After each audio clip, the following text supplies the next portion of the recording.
ಇವಾಗ ಪೊಲಿಟಿಕ್ಸ್ ಅಂತ ಹೋದಾಗ ಯಾರು ಏನು ತಪ್ಪು ಮಾಡ್ತಾ ಇದ್ದಾರೆ, ಯಾವುದೇ ಪರ್ಸನ್ ಆಗಲಿ, ಪೊಲಿಟಿಷಿಯನ್ ಪರ್ಸನ್ ಆಗಲಿ, ನನಗೆ ಪಾರ್ಟಿ ಫೇವ್ರೇಟ್ ಅಲ್ಲ, ಪರ್ಸನ್ ಫೇವ್ರೇಟ. ಆ ಪಾರ್ಟಿ ಒಬ್ಬ ಪರ್ಸನ್ ಈ ಥರ ತಪ್ಪು ಮಾಡ್ತಾ ಇದ್ದಾನೆ ಅಂದಾಗ ಆ ಪರ್ಸನ್ ತಪ್ಪು ಅಂದಮೇಲೆ ತಪ್ಪು ಅಂತಲೇ ನಾವು ಹೇಳ್ತೀವಿ. ಹೌದು, ಇದು ಸರಿ ಇಲ್ಲ, ಇದು ಸಿಸ್ಟಮ್ ಸರಿ ಇಲ್ಲ, ಇವತ್ತು ನಮ್ಮ ಇದು ಎಜುಕೇಷನ್ ಸಿಸ್ಟಮ್ ಸರಿ ಇಲ್ಲ, ಇವತ್ತು ನಮ್ಮ ಒಂದು ಟ್ರಾನ್ಸ್ಪೋರ್ಟ್ ಸಿಸ್ಟಮ್ ಸರಿ ಇಲ್ಲ, ಸೊ ನಾವು ಹೋಗ್ತಾ ಇರೋಂಥ ದಾರಿ ಸರಿ ಇಲ್ಲ, ನಮ್ಮ ರೋಡ್ ಸರಿ ಇಲ್ಲ, ಇದು ಸರಿ ಇಲ್ಲ. ಮೇಡಮ್ ಒಂದು ಮರದ್ದು ಹೇಳಿದ್ರು, ನಾನು ಇಡೀ ಬೆಂಗಳೂರದೇ ಹೇಳಿದೆ. ನಮ್ಮ ಮನೆ ಮುಂದೆನೆ ಜಸ್ಟ್ ನನ್ನ ಗಾಡಿ 1 ಇಂಚ್ ಮಿಸ್ ಆಗಿದೆ ಅಷ್ಟೇ. ರಾಯಲ್ ಎನ್ಫೀಲ್ಡ್ ಬೇರೆ ನಮ್ದು, ಹಿಂದೆ ಮಡ್ಗಾಡಿ ಇರುತ್ತಲ್ಲ ನಂಬರ್ ಪ್ಲೇಟು, ಜಸ್ಟ್ 1 ಇಂಚು ಇಲ್ಲ ನನ್ನ ಗಾಡಿ ಮೇಲೆನೆ ಬಿದ್ದಿರೋದು. ಬೆಂಗಳೂರ್ದು ಮರಗಳದೊಂದು ದೊಡ್ಡ ಮಾಫಿಯಾ ಅದು. ಹೌದಾ? ಹೆಂಗೆ? ಏನು ಬೆಂಗಳೂರಿನ ಅರ್ಬನ್ ಬೆಂಗಳೂರು ಇದನ್ನ ಇದು ಮಾಡಬೇಕು ಅಂತ ಬೇಗ ಗ್ರೀನರಿ ಮಾಡಬೇಕು ಅಂದ್ಬಿಟ್ಟು ಎಲ್ಲ ಎಕ್ಸಾಟಿಕ್ ಮರಗಳನ್ನ ತೊಗೊಂಬಂದು ತುಂಬೋದು. ನಮ್ಮ ದೇಶದ ಎಷ್ಟೋ ಮರಗಳಿರಲಿಲ್ಲ, ಎಲ್ಲ ತೊಗೊಂಬಂದು ಫೈಕಸ್ಸು ಫೈಕಸ್ ಅಲ್ಲ, ಗುಲ್ಮಾರು, ತಬೂಬಿಯ, ಅದರ ಜೊತೆಗೆ ಇವಾಗ ಯಾವುದೋ ಒಂದು ವಿಷಕಾರಿ ಗಿಡ ತೊಗೊಂಬಂದು ಹಾಕೋರೆ, ಕೋನೋಪಾರ್ಪಸ್ ಅಂತ. ಅದು ಡೆಸರ್ಟ್ ಪ್ಲಾಂಟ್ ಅದು. ಅದನ್ನು ಎಲ್ಲ ದೇಶಗಳಿಂದ ಬ್ಯಾನ್ ಮಾಡಾಕಿದ್ರು. ನಾವು ಅವಾಗ ಯಾವಾಗ ಅದನ್ನ ಅಪೋಸ್ ಮಾಡಿದ್ವೋ, ಅಪೋಸ್ ಮಾಡಿದ ವಿತಿನ್ 6 ತಿಂಗಳೊಳಗೆ ಇಡೀ ಬೆಂಗಳೂರಲ್ಲಿ ಎಲ್ಲ ಕಡೆ ಕಾಂಟ್ರಾಕ್ಟರ್ಸ್ಗಳ್ದು ಎಲ್ಲಿ ದುಡ್ಡು ಪೋಲಾಗ್ಬಿಡುತ್ತೋ, ಎಲ್ಲಿ ಹಾಕಿರೋ ದುಡ್ಡು ಇವಾಗ ಇದಾಗುತ್ತೋ, ನಾವು ವೇಸ್ಟ್ ಆಗುತ್ತೋ, ಪ್ಲಸ್ ಅದ್ರ ಮೇಲೆ ಇದಾಗುತ್ತೋ ಅಂದ್ಬಿಟ್ಟು ನರ್ಸರಿಲಿರೋ ಗಿಡಗಳನ್ನೆಲ್ಲ ಮುರಿದಾಕ್ಬಿಟ್ರು. ಇವಾಗ ಟೆಂಡರ್ ಕೊಟ್ಟು ಇದು ಮಾಡ್ಬೇಕಾಗಿದ್ದ ಗಿಡ ರಾತ್ರಿ ತೊಗೊಂಡೋಗಿ ನೆಟ್ಬಿಟ್ರು. ಅಯ್ಯೋ, ಆ ಕೋನೋಕಾರ್ಪಸ್ ಅನ್ನೋ ಗಿಡ ಬಂದು ಅದರಿಂದ ಹವಾಮಾನ ಇದಕ್ಕೆ, ನಮ್ಮ ಬೆಂಗಳೂರಿನ ಆಕ್ಸಿಜನ್ ಇದಕ್ಕೆ ತುಂಬ ಎಫೆಕ್ಟ್ ಅದು. ಗುಜರಾತಲ್ಲಿ ಬ್ಯಾನ್ ಆಗಿದೆ, ಡೆಲ್ಲಿಲಿ ಬ್ಯಾನ್ ಮಾಡಿದ್ದಾರೆ, ಆಂಧ್ರ ಪ್ರದೇಶಲ್ಲಿ ಬ್ಯಾನ್ ಮಾಡಿದ್ದಾರೆ, ತೆಲಂಗಾಣಲ್ಲಿ ಬ್ಯಾನ್ ಮಾಡಿದ್ದಾರೆ. ಇವೆಲ್ಲರ ಒಂದು ರಿಪೋರ್ಟ್ ಇಟ್ಕೊಂಡು ನಾವು ಕಮಿಷನರ್ ಹೋಗಿ ಕೇಳಿದ್ರೆ ಅವ್ರೇನು ಹೇಳ್ತಾರೆ, ಇವಾಗ ನಮಗೆ ಸುಪ್ರೀಂ ಕೋರ್ಟಿಂದ ಆರ್ಡರ್ ಬರ್ಬೇಕಂತೆ. ನಾನು ಅಂದೆ, ನಿಮ್ಮ ಮನೆ ಕುಡಿಯೋ ನೀರಿನ ಟ್ಯಾಂಕ್ಗೆ ನಾನು ವಿಷ ಹಾಕ್ಬಿಡ್ತೀನಿ, ಆ ವಿಷದ ನೀರನ್ನ ನಾನು ನಿಂಗೆ ತೆಗಿಯಕ್ಕೆ ಬಿಡಲ್ಲ, ಹೋಗಿ ಸುಪ್ರೀಂ ಕೋರ್ಟ್ಗೆ ಹೋಗಿ ತೊಗೊಂಡು ಬರ್ತೀಯಾ, ಸುಪ್ರೀಂ ಕೋರ್ಟಿಂದ ನೋಟಿಸ್ ತೊಗೊಂಬಂದು ನಿಮ್ಮ ಮನೇಲಿರೋ ವಿಷ ತೆಗಿ, ಇಲ್ಲ ವಿಷದ ನೀರು ನೀನು ಕುಡಿ. ಅದನ್ನೇ ಅಂದೆ ನಾನು ಅವ್ರಿಗೆ, ನನ್ನ ಮನೆಗೆ ನೀನು ವಿಷ ಹಾಕಿದ್ಯಾ, ಆ ಮನೇಲಿರೋ ವಿಷನ ತೆಗೆಯೋದಕ್ಕೆ ನನಗೆ ಗೊತ್ತು, ನಿನಗೂ ಗೊತ್ತಿದೆ, ಇನ್ಯಾವೊಂದು ಏನಕ್ಕೆ ಅಪ್ಪಣೆ ಕಿಡ್ಕೊಂಡು ನಾನು ಕೊಡಬೇಕು? ಇಡೀ ಬೆಂಗಳೂರೆಲ್ಲ ನೀನು ಗಿಡ ನೆಟ್ಟೆ, ಆಯ್ತಪ್ಪ, ನೀನು ಗಿಡ ನೆಟ್ಟೆ, ಯೋಗ್ಯವಾಗಿರೋ ಗಿಡ ನೆಟ್ಟಿದ್ಯಾ ನೀನು, ಯಾಕೆ ತೊಗೊಂಬಂದು ಎಕ್ಸಾಟಿಕ್ ಗಿಡಗಳು ಹಾಕ್ತಿದ್ದೀರಾ? ಯಾಕೆ ಗುಲ್ಮೋರ್ ಹಾಕಿ ಬೆಂಗಳೂರನ್ನ ಅಂದ ಮಾಡಬೇಕು, ಬೆಂಗಳೂರನ್ನ ಬೇಗ ಗ್ರೀನರಿ ಮಾಡಬೇಕು? ಸಮ್ಮರಲ್ಲಿ ಹೂ ಬಿಟ್ಬಿಟ್ಟಿದ್ದಾವೆ, ಮರದ ತುಂಬ ಚೆನ್ನಾಗಿ ಕಾಣ್ಬಿಡುತ್ತೆ, ಏನು ಪೋಸ್ಟ್ಗಳು ಹಾಕೋದು. ಆ ಮರದ ಮೇಲೆ ಒಂದು ಪಕ್ಷಿ ಕೂತ್ಕೊಳ್ಳಲ್ಲ, ಒಂದು ಗೂಡು ಕಟ್ಟಲ್ಲ, ಅದರಿಂದ ಒಂದು ಬೀಜ ಬಿಡಲ್ಲ, ಆ ಬೇರ್ಗಳಂತೂ ಭೂಮಿ ಇರೋದೇ ಇಲ್ಲ, ನಮ್ಮ ಮಣ್ಣಂತೂ ಅದನ್ನ ಅಕ್ಸೆಪ್ಟೇ ಮಾಡಲ್ಲ. ಅಂಥ ಮರಗಳನ್ನ ತೊಗೊಂಬಂದು ನೀವು ತುಂಬ್ತಾ ಇದ್ದೀರಾ. ಬೇಸಿಗೆಗಾಲ, ಈ ಮಳೆಗಾಲ ಬಿರುಗಾಳಿ ಬಂದು ಬೀಸಿದಾಗ ಈ ಮರಗಳೆಲ್ಲ ಬಿದ್ದು ಕೆಳಗಡೆ ಬೀಳ್ತವೆ. ಏನು ನೀವು ಸ್ವಂತ ಮರಗಳನ್ನ ಹಾಕಿ ಏನು ಪ್ರಯೋಜನ ಆಗ್ತಾ ಇದೆ? ಇಂಥ ಮರಗಳನ್ನ ನಾವು ಇಟ್ಕೊಂಡು ನಮ್ಗೆ ಏನು ಪ್ರಯೋಜನ? ಇವತ್ತು ನಮ್ಗೆ ದೇಶೀಯ ಮರಗಳು ಎಷ್ಟಿದ್ದಾವೆ? ಆಲ್ಮೋಸ್ಟ್ ನಾನು ಒಂದು 77 ದೇಶೀಯ ಮರಗಳ ಹೆಸರು ಬೇಕಾದ್ರೆ ನಾನು ಹೇಳಬಲ್ಲೆ ನಾನು ಕೂತ್ಕೊಂಡು. ಅಂಥ ಮರಗಳನ್ನ ಯಾಕೆ ಹಾಕ್ತಿಲ್ಲ ನೀವು? ಬೇವಿನ ಮರ ಹಾಕಿ, ಆಲದ ಮರ ಹಾಕಿ. ಬಟ್ ಯಾಕೆ ಹಾಕ್ತಿಲ್ಲ ಅದನ್ನ ಗೌರ್ಮೆಂಟ್ ಅವರು? ಏನಂದ್ರೆ ಸರ್, ಇವಾಗ ಅಂಥ ಮರಗಳನ್ನ ಹಾಕಿದಾಗ ಇದು ತುಂಬ ಸ್ಟ್ರಾಂಗ್ ರೂಟ್ಸನ್ನ ಬೇರಿರುತ್ತೆ ಕೆಳಗಡೆ ನೆಲದಲ್ಲಿ. ಇವಾಗ ಒಂದು ಆಲದ ಮರ ವಿಸ್ತಾರ ಮಿನಿಮಮ್ 400-500 ವರ್ಷ ಬದುಕುತ್ತೆ. ಈ ಮರ ಹೇಗೆ ಅಂದರೆ, ಮೊದಲು ತನ್ನ ತಳಪಾಯನ ಗಟ್ಟಿ ಮಾಡ್ಕೊಳ್ತಾ ಹೋಗುತ್ತೆ. ಸೇಮ್ ಬಿದಿರು ಆಗಿದೆ. ಫಸ್ಟು 6 ತಿಂಗಳು ಬೆಳೆಯೋದೇ, ಒಂದು 11 ತಿಂಗಳು ಬೆಳೆಯೋದಿಲ್ಲ ಅದು, 3 ವರ್ಷ ಬೆಳೆಯೋದಿಲ್ಲ ಅದು. ಫಸ್ಟು ಕೆಳಗಡೆಯಿಂದ ರೂಟ್ ಸಿಸ್ಟಮ್ನ ಸ್ಟ್ರಾಂಗ್ ಮಾಡ್ಕೊಂಡು ಬರುತ್ತೆ. ಆಮೇಲೆ ಆ ರೂಟ್ ಸಿಸ್ಟಮ್ ಸ್ಟ್ರಾಂಗ್ ಆಗಿದ ತಕ್ಷಣ 6 ತಿಂಗಳಲ್ಲಿ 30 ಅಡಿ 40 ಅಡಿ ಬೆಳೆದ್ಬಿಡುತ್ತೆ ಬ್ಯಾಂಬು. ಹೌದು. ಬಟ್ ಸೇಮ್ ಅದೇ ಥರನೇ ಆಲದ ಮರನೂ ಅಷ್ಟೇ. ಏನಕ್ಕೆ ಅಷ್ಟು ವರ್ಷ ಬದುಕ್ತಾ ಇದ್ವು ಅಂದರೆ, ಇವಾಗ ನಮ್ಮ ಇವಾಗ ನೀವು ನಂದಿದುರ್ಗ ರೋಡ್ಗೆ ಹೋದರೆ ಎಷ್ಟೋ ಮಾವಿನ ಮರಗಳಿದ್ದಾವೆ. ಆ ಮಾವಿನ ಮರಗಳಿಗೋಸ್ಕರ ಒಂದು ಶಾಲಾ ಮಕ್ಕಳು ಪ್ರತಿಭಟನೆ ಮಾಡಿದರು.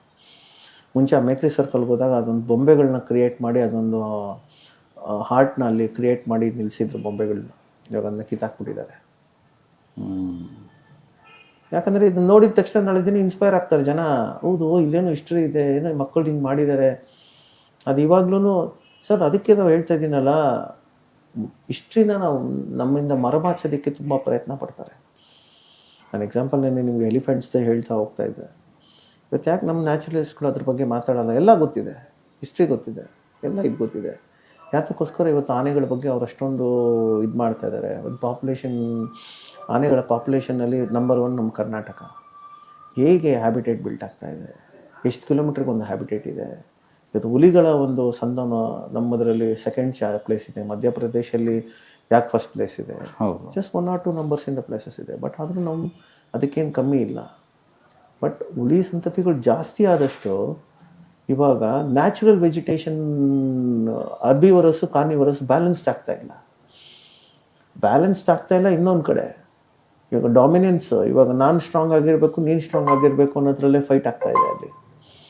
ಇವು ಪ್ರಕೃತಿ ಒಳಗಡೆ ಏನು ಕಿತ್ತಾಟ ನಡೀತಾ ಇದೆ ಅನ್ನೋದು ನಾವು ಅದನ್ನ ಅರ್ಥ ಮಾಡ್ಕೊಳ್ತಾ ಇಲ್ಲ. ಇವಾಗ ಹಳ್ಳಿಗೆ ಹುಲಿ ಬಂದ್ಬಿಡ್ತು, ಫಾರೆಸ್ಟ್ ಡಿಪಾರ್ಟ್ಮೆಂಟ್ ಅವ್ರ ಮೇಲೆ ಎಗರಾಡ್ತಾರೆ. ಇದೇ ಜನ ಕಾಡೊಳಗೆ ಹೋಗಿ ಆ ಪ್ರಾಣಿಗಳನ್ನು ಡಿಸ್ಟರ್ಬ್ ಮಾಡೋದ್ರಿಂದ ತಾನೇ ಇವತ್ತು ಕಾಡು ಪ್ರಾಣಿಗಳು ಕಾಡು ಬಿಟ್ಟು ಹೊರಗಡೆ ಬರ್ತಾರೆ. ಇವತ್ತು ಅಲ್ಲಿ ಹೋಗ್ತಾರೆ, ಕುಡಿದು ತಿಂದು ಮೋಜು ಮಸ್ತಿ ಮಾಡಿಕೊಂಡು, ಅಲ್ಲೇನು ಕಾಡು ಮಧ್ಯೆ ಒಂದು ನದಿ ಪಕ್ಕದಲ್ಲೇ ಒಂದೊಂದು ರೆಸಾರ್ಟ್ ಇರಬೇಕು, ಅಲ್ಲಿ ಹೋಗ್ಬಿಟ್ಟು ಅಲ್ಲಿ ಕೂತ್ಕೊಂಡು ಕುಡಿದ್ರೇ ಅವ್ನಿಗೆ ಡ್ರಿಂಕ್ಸ್ ಹೋಗೋದು. ಹೌದು, ಆ ನೇಚರ್ನ ಎಂಜಾಯ್ ಮಾಡಬೇಕು, ಮಜಾ ಮಾಡಬೇಕು ಅಂತ ನಾವು ಹೋಗ್ತೀವಪ್ಪ. ನೇಚರ್ ಎಂಜಾಯ್ ಮಾಡೋಕ್ಕೆ, ಮಜಾ ಮಾಡೋಕ್ಕೆ ನಾವು ಹೋಗ್ತೀವಿ. ಬಟ್ ಯಾವ ರೀತಿ ಮಾಡ್ತೀವಿ? ನೇಚರ್ಗೆ ಯಾವುದೂ ತೊಂದರೆ ಆಗ್ತಿರೋದು. ನಾವು ಇವತ್ತು ಕಾಡೊಳಗೆ ಹೋದರೆ ಕಾಡಲ್ಲಿ ಏನು ಹರ್ಕೊಂಬರುತ್ತೋ ಅದೇ ನೀರನ್ನೇ ನಾವು ಕುಡಿತೀವಿ. ಇಲ್ಲ, ನಾನು ಫಾರೆಸ್ಟ್ ಮತ್ತೆ ವೈಲ್ಡ್ ಲೈಫ್ ಬಗ್ಗೆ ತುಂಬಾ ಸ್ಟಡಿ ಮಾಡ್ತಿದ್ದೀನಿ. ಇನ್ನೊಂದು ಮಿಸ್ಟೇಕ್ ಏನ್ ಗೊತ್ತಾ, ಈಗ ಕಾಡ್ ನೋಡೋದಕ್ಕೆ ಹೋಗ್ತಾರೆ, ಸಫಾರಿನೂ ಬಿಟ್ಟು ಹಾಕಿ. ಈಗ ನಾವು ಬಂಡೀಪುರ ಮೇಲೆ ಹೋಗ್ಬೇಕಾದ್ರೆ ಅಥವಾ ನಾಗರಹೊಳೆ ಅಲ್ಲಿ ರೋಡಲ್ಲಿ ಹೋಗ್ಬೇಕಾದ್ರೆ ನಮ್ ಕಾಮನ್ ಮ್ಯಾನ್ ಜನರು ಏನ್ ಮಾಡ್ಬಿಡ್ತಾರೆ ಹೇಳೋ, ದೊಡ್ಡ ಮಿಸ್ಟೇಕ್ ಅವುಗಳಿಗೆ ನಮ್ಮ ಊಟ ಹಾಕೋದು. ಅದರಂತ ದೊಡ್ಡ ಮಿಸ್ಟೇಕು, ಅದರಂತ ದೊಡ್ಡ ತಪ್ಪು ಇನ್ನೊಂದಿಲ್ಲ. ಕಾಡು ಪ್ರಾಣಿಗಳಿಗೆ ನಮ್ಮ ಊಟ ಬೇಡವೇ ಬೇಡ, ನಮ್ಮ ಊಟ ಹಾಕಬಾರ್ದು, ನಮ್ಮ ಊಟನ ಅಭ್ಯಾಸ ಮಾಡಿಸ್ಬಾರ್ದು. ಕಾಯಿಲೆ ಬರುತ್ತೆ. ಹೌದು, ಯಾಕಂದ್ರೆ ಇವಾಗ ನೋಡಿ, ನಾವು ತಿನ್ನುವಂಥ ಆಹಾರ ಪದಾರ್ಥಗಳೆಲ್ಲ ನಾವು ಅದನ್ನ ಕುಕ್ ಮಾಡಿ ತಿಂತೀವಿ. Above 100 degree temperature, 200 degree temperature ನಮ್ಮ ಆಹಾರಗಳನ್ನು, ಪದಾರ್ಥಗಳನ್ನು ವಿತೌಟ್ ನ್ಯೂಟ್ರಿಷನ್ಗಳನ್ನು ಇವತ್ತು ಅದರಲ್ಲೂ ನಾವು ತುಂಬ ಡಿಸ್ಕವರ್ ಮಾಡಿದ್ದೀವಿ, ರಿಸರ್ಚ್ ಮಾಡಿದ್ದೀವಿ. ನಾವು ತಿಂತಾ ಇರೋಂಥ ಫುಡ್ ಎಲ್ಲ ಒಂದು ಬ್ಯಾಡ್ ಕೊಲೆಸ್ಟ್ರಾಲು, ಬ್ಯಾಡ್ ಫ್ಯಾಟಿ ಫುಡ್ಸ್ಗಳೇ ನಾವು ತಿಂತಾ ಇರೋದು. ಇವತ್ತು ನಾವು ಆಚೆ ಹೋದರೆ ಒಂದು ಅಂಗಡಿ ತುಂಬ ವಿಷ. ನೀವೊಂದು ಜ್ಯೂಸ್ ತೊಗೊಳ್ಳಿ, ವಿಷ. ಏನು ಹಣ್ಣಿನ ಜ್ಯೂಸ ಕುಡಿತಾ ಇದ್ದಾರೆ ಅವರು. ಇವತ್ತು ಎಳ್ನೀರು ತೊಗೊಳ್ಳಿ, ನಮ್ಮ ದೇಶೀಯ ಅಟ್ಲೀಸ್ಟ್ ಮರದಿಂದ ಸಿಗೋ ಎಣ್ಣೀರಾದರೂ ಸ್ವಲ್ಪ ಪರವಾಗಿಲ್ಲ ಅನ್ಬೋದು. ಅದರಲ್ಲಿ 100% ಪೌಷ್ಟಿಕಾಂಶ ಇದೆ ಅಂತ ನಾವು ಗ್ಯಾರಂಟಿ ಮಾಡೋಕ್ಕಾಗಲ್ಲ. ಯಾಕಂದರೆ ಅದನ್ನ ಬೆಳೆಸ್ಬೇಕಾದ್ರೇ ಏನೇನೋ ಇದಕ್ಕೆ ಪೆಸ್ಟಿಸೈಡ್ಸ್ಗಳಾಕಿ ಬೆಳೆಸ್ಬಿಟ್ಟಿರ್ತಾರೆ. ಇವತ್ತೊಂದು ಅಕ್ಕಿ ಬೆಳಿಬೇಕಾದ್ರು, ರಾಗಿ ಬೆಳಿಬೇಕಾದ್ರು, ದವಸ ಧಾನ್ಯ ಬೆಳಿಬೇಕಾದ್ರು ಪ್ರತಿಯೊಂದಕ್ಕೂ ಇವಾಗ ನಾವು ಕೆಮಿಕಲ್ಸ್ ಮೇಲೆ ತುಂಬ ಅವಲಂಬಿತರಾಗ್ತಾ ಇದ್ವಿ. ತುಂಬ ಜನ ರೈತರಿಗೂ ನಾವು ಏನು ಹೇಳ್ತೇವೆ, ಸ್ವಾವಲಂಬಿಯಾಗಿ ನಿಮ್ಮ ಆರ್ಗ್ಯಾನಿಕ್ ಫಾರ್ಮಿಂಗ್ ಮಾಡಿ, ದೇಶೀಯ ಪದ್ಧತಿ ನಮ್ಮದು ಏನು ಮುಂಚೆ ಕೃಷಿ ಪದ್ಧತಿಗಳಿತ್ತು ಅದನ್ನು ಅವಲಂಬಿಸ್ಕೊಳ್ಳಿ ಅಂದರೆ ಅವ್ರಿಗೆ ಯಾರಿಗೂ ಟೈಮ್ ಇಲ್ಲ. ಇವತ್ತು ಟೈಮ್ಲೆಸ್ ಇದಾಗ್ತಾ ಇರೋದ್ರಿಂದ ಯಾವುದ್ರ ಮೇಲೆ ಅವ್ರು ಕಾನ್ಸಂಟ್ರೇಟ್ ಮಾಡೋಕ್ಕಾಗ್ತಾ ಇಲ್ಲ. ಹೀಗೆ ನಮ್ಮ ಇಡೀ ವ್ಯವಸ್ಥೆ ಒಂದಕ್ಕೊಂದು ಕಿತ್ತಾಡ್ಕೊಂಡು ಕಂಪ್ಲೀಟ್ ಹಾಳು ಆಗ್ತಿದೆ ಭೂಮಿ ಅನ್ನೋದೇ. ಅಲ್ಲ ಸರ್, ಇವತ್ತು ರೈತ ಯಾತಕ್ಕೋಸ್ಕರ ಇಷ್ಟೊಂದು ತೊಂದರೆಗೆ ಅನುಭವಿಸ್ತಾ ಇದ್ದಾನೆ ಅಂದರೆ ಫಸ್ಟ್ ಅವ್ನು ಮಾಡ್ಕೊಂಡಿದ್ದು ತಪ್ಪು. ರೈತ ಏನಕ್ಕೆ ನೇಣು ಹಾಕ್ಕೊತಾ ಇದ್ದಾನೆ? ರೈತ ಏನಕ್ಕೆ ಸೂಸೈಡ್ ಮಾಡ್ಕೊತಾ ಇದ್ದಾನೆ? ಆತ ತನ್ನ ಕೃಷಿ ಪದ್ಧತಿಗಳನ್ನು ಅನುಗಡಿಸ್ಕೊಂಡು ಬಂದಿದ್ದಿದ್ರೆ ಮುಂಚೆಯಿಂದನೂ ಇವತ್ತಿನ ದಿನ ಪರಿಸ್ಥಿತಿನೂ ಆ ಥರ ತಂದ್ಬಿಟ್ಟಿದೆ ರೈತನಿಗೆ. ಇವತ್ತಿನ ದಿವಸ ನಾನೇ ನಮ್ಮ ಮನೆಯಿಂದ ನಾವೊಂದು 3/4 ಎಕರೆ ರಾಗಿ ಬೆಳಿತೀವಿ. 3/4 ಎಕರೆ ರಾಗಿಗೆ ನಮ್ಗೆ 25,000 to 30,000 ರೂಪಾಯಿ ಖರ್ಚು ಬರುತ್ತೆ. ನಮ್ಮ ತಂದೆ ನಾನು ಅದೇ ಅಂದರೆ ನಮ್ಮ ತಂದೆಗೆ 30,000 ರೂಪಾಯಿ ಕೊಟ್ಟು ನಾನು ಅಲ್ಲಿ ರಾಗಿ ಬೆಳೆಯೋದಕ್ಕೆ ನಾವು ಹೋಗಿ ಅಂಗಡಿಗೆ 30,000 ರೂಪಾಯಿ ಕೊಟ್ಟರೆ ನಿಮ್ಗೆ 2 ಕ್ವಿಂಟಲ್ ರಾಗಿ ಬಂದುಬಿಡುತ್ತೆ. 1 ಕ್ವಿಂಟಲ್ ರಾಗಿ ಬೆಳೆಯೋಕ್ಕೆ ನೀನು 30,000 ರೂಪಾಯಿ ಖರ್ಚು ಮಾಡಬೇಕು. ಆರ್ಗ್ಯಾನಿಕ್ ಕಷ್ಟಪಡ್ತೀಯಾ? ಅದು ಆರ್ಗ್ಯಾನಿಕ್ ಫಾರ್ಮಿಂಗ್ ಅಂತ ನಾವು ಅದನ್ನು ಇವಾಗ ನಾವು ಅಷ್ಟೇ ಮನೆ ಹತ್ರ ರಾಗಿ ಬೆಳಿಬೇಕು. ನಮ್ಮಪ್ಪ ಯೂರಿಯಾ ಕಾಸು ಕೊಡು ಅಂತಾರೆ, ಗೊಬ್ಬರಕ್ಕೆ ತಗೊಂಡ್ರು ಕಾಸು ಕೊಡು ಅಂತಾರೆ. ನಾನಂದ್ರೆ ಯಾಕೆ ಅದು ವಿಷ ಆಗ್ತೀಯ ತೊಗೊಂಡಂಗೆ? ಆ ವಿಷ ಹಾಕೋದು ಬಿಟ್ಬಿಡು, ಹೋಗ್ಲಿ ಭೂಮಿಗೆ ವಿಷ ಹಾಕೋದೇನೆ ಬಿಟ್ಟು. ಬಟ್ ಇವಾಗ ಆರ್ಗ್ಯಾನಿಕ್ ಫಾರ್ಮಿಂಗ್ ಅನ್ನೋದು ತುಂಬಾ ಆಗಿದೆ. ಕೋವಿಡ್ ಆದ್ಮೇಲೆ ಆರ್ಗ್ಯಾನಿಕ್ ಫಾರ್ಮಿಂಗ್ ಅನ್ನೋದು ಸಿಕ್ಕಾಪಟ್ಟೆ. ಬಟ್ ಅದು ಕೂಡ ಹಾಳಾಗ್ತಿದೆ. ಸೊ ಇವಾಗ ಅದು ದೊಡ್ಡ ಬಿಸ್ನೆಸ್ ಆಗೋಯ್ತು ಇವಾಗ. ಇವಾಗ ನಾನು ಎಕ್ಸಾಂಪಲ್, ನಾನು ಪ್ರತಿಯೊಬ್ಬರಿಗೂ ನನ್ನ ಮನೆಯಲ್ಲಿ ಇವಾಗ ನಾವು ಮನೆ ಯೂಸ್ ಮಾಡೋದೇ ಗಾಣದ ಎಣ್ಣೆ. 1 ಲೀಟ್ರ್ ಎಣ್ಣೆ ಬಂದು 350 ರೂಪಾಯಿ. ಗಾಣದ ಎಣ್ಣೆ, ಕೋಲ್ಡ್ ಪ್ರೆಸ್ ಆಯಿಲ್ ಥರದ್ದು, ಕಡಲೆಕಾಯಿ ಎಣ್ಣೆ ಇದೆಲ್ಲ. ಆಮೇಲೆ ಇವಾಗಿನ ನೀವು ಯಾವುದೇ ಒಂದು ರಿಫೈನರಿ ಆಯಿಲ್ಸನ್ನ ಪ್ಯಾಕೆಟ್ಸ್ಗಳನ್ನು ನೀವು ತೊಗೊಂಡೋದ್ರೆ ಬ್ಯಾಕ್ ಸೈಡ್ ಎಲ್ಲ ವಿಷಕಾರಿ ಅಂಶಗಳು ನಮ್ಗೆ ಏನೇನು ಹಾಕಿದ್ದಾರೆ ಅಂತ ಹಿಂದೆನೇ ಮೆನ್ಷನ್ ಮಾಡಿದ್ದಾರೆ. ಬಟ್ ನಮ್ಮ ಜನಕ್ಕೆ ಓದೋ ಅಷ್ಟೇನಿಲ್ಲ. ಒಂದು ಬಿಸ್ಕೆಟ್ ತೊಗೊಳ್ಳಿ, ಆ ಬಿಸ್ಕೆಟಿಂದನೇ ಮೆನ್ಷನ್ ಮಾಡೋ ನಾವು ಇಷ್ಟೆಲ್ಲ ಶುಗರು ಗಿಗರು ಎಲ್ಲ ತುಂಬಿಟ್ಟು ನಿಮಗೆ ವಿಷ ಹಾಕಿ ಬಿಸ್ಕೆಟ್ ಮಾಡಿದ್ದೀವಿ ತಗೊಳ್ಳಿ ತಿನ್ನಿ ಅಂತ. ಇವಾಗ ನಾಳೆ ದಿವಸ ಅವ್ರ ಮೇಲೆ ಮುಖದ ಉಡಕ್ಕೂ ಆಗಲ್ಲ, ಈ ಕಡೆ ಬಿಡಕ್ಕೂ ಆಗಲ್ಲ. ಜನ ಏನು ಡಿಮ್ಯಾಂಡ್ ಮಾಡ್ತಾ ಇದ್ರು ಅದನ್ನ ಕೊಡ್ತಾ ಇದ್ದೀವಿ. ಜನ ಅದನ್ನ ಅರ್ಥ ಮಾಡ್ಕೊಂಡು ದೂರ ಇಟ್ಟು ನಾವ್ಯಾಕೆ ಬರ್ತೀವಿ ಅಂತ ಕೇಳ್ತಾರೆ. ಇವತ್ತಿನ ಪರಿಸ್ಥಿತಿ ಹಾಗೆ ಇರೋದು. ಆ ರೀತಿ ಪ್ರತಿಯೊಂದರಲ್ಲೂ ನಾವು ವಿಷನ ಬೆರೆಸಿ ಅಂದರೆ ಈ ವೆಸ್ಟರ್ನ್ ಕಲ್ಚರ್ನ ನಾವು ಎಷ್ಟು ನಮ್ಮ ಇದರಲ್ಲಿ ನಾವು ಫಾಲೋ ಅಪ್ ಮಾಡ್ಕೊಂಡು ಹೋದ್ವಿ, ಅದೆಲ್ಲ ಬಂದು ಏನಂದರೆ ನಮಗೆ ವಾಪಸ್ ಫೀಡ್ಬ್ಯಾಕ್ ಬರ್ತಾ ಇದೆ, ವಿಷವಾಗಿ ವಾಪಸ್ ಬರ್ತಾ ಇದೆ. ಆ ವಿಷ ಯಾವ ಥರ ಬರ್ತಾ ಇದೆ ಅಂದರೆ, ಈಗ ನಾವು ಪ್ರತಿಯೊಂದು ಆಹಾರದಲ್ಲೂ ವಿಷ. ಒಂದು ಬಿಸ್ಕೆಟ್ ತೊಗೊಳ್ಬೇಕು, ಬಿಸ್ಕೆಟ್ನಲ್ಲಿ ಏನಿದೆ, ಮೈದಾ ಹಿಟ್ಟು, ಆಮೇಲೆ ಅದಕ್ಕೇನು ಮಿಕ್ಸ್ ಮಾಡಿದ್ರು, ಪಾಮ್ ಆಯಿಲು.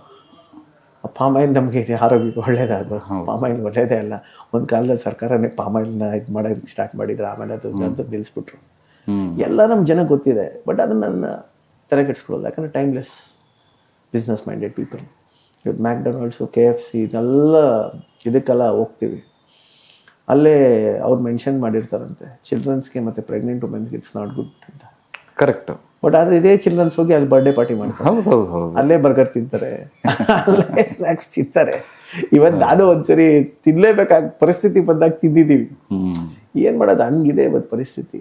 ಆ ಫ್ರೆಂಚ್ ಫ್ರೈಸು ಏನು ಪೊಟ್ಯಾಟೋನ ತೊಗೊಂಡಾಗ ಎಣ್ಣೆನಲ್ಲಿ ಹಾಕ್ಬಿಟ್ಟಿದ್ರಲ್ಲಿ ಕರೆದಿರ್ತಾರೆ. ಅದು ಯಾವುದು, ಅದಕ್ಕೂ ಸಾಲ್ಟ್, ಅದಕ್ಕೂ ಶುಗರ್ ಮಿಕ್ಸ್ ಮಾಡಿರ್ತಾರಂತೆ. ಆಮೇಲೆ ಅವ್ರು ಯೂಸ್ ಮಾಡೋವಂಥ ಕೆಮಿಕಲ್ಸ್ಗಳು, ಫ್ಯಾಟಿ ಆ್ಯಸಿಡ್ಸ್ಗಳು, ಪೆಸ್ಟಿಸೈಡ್ಸ್ಗಳು.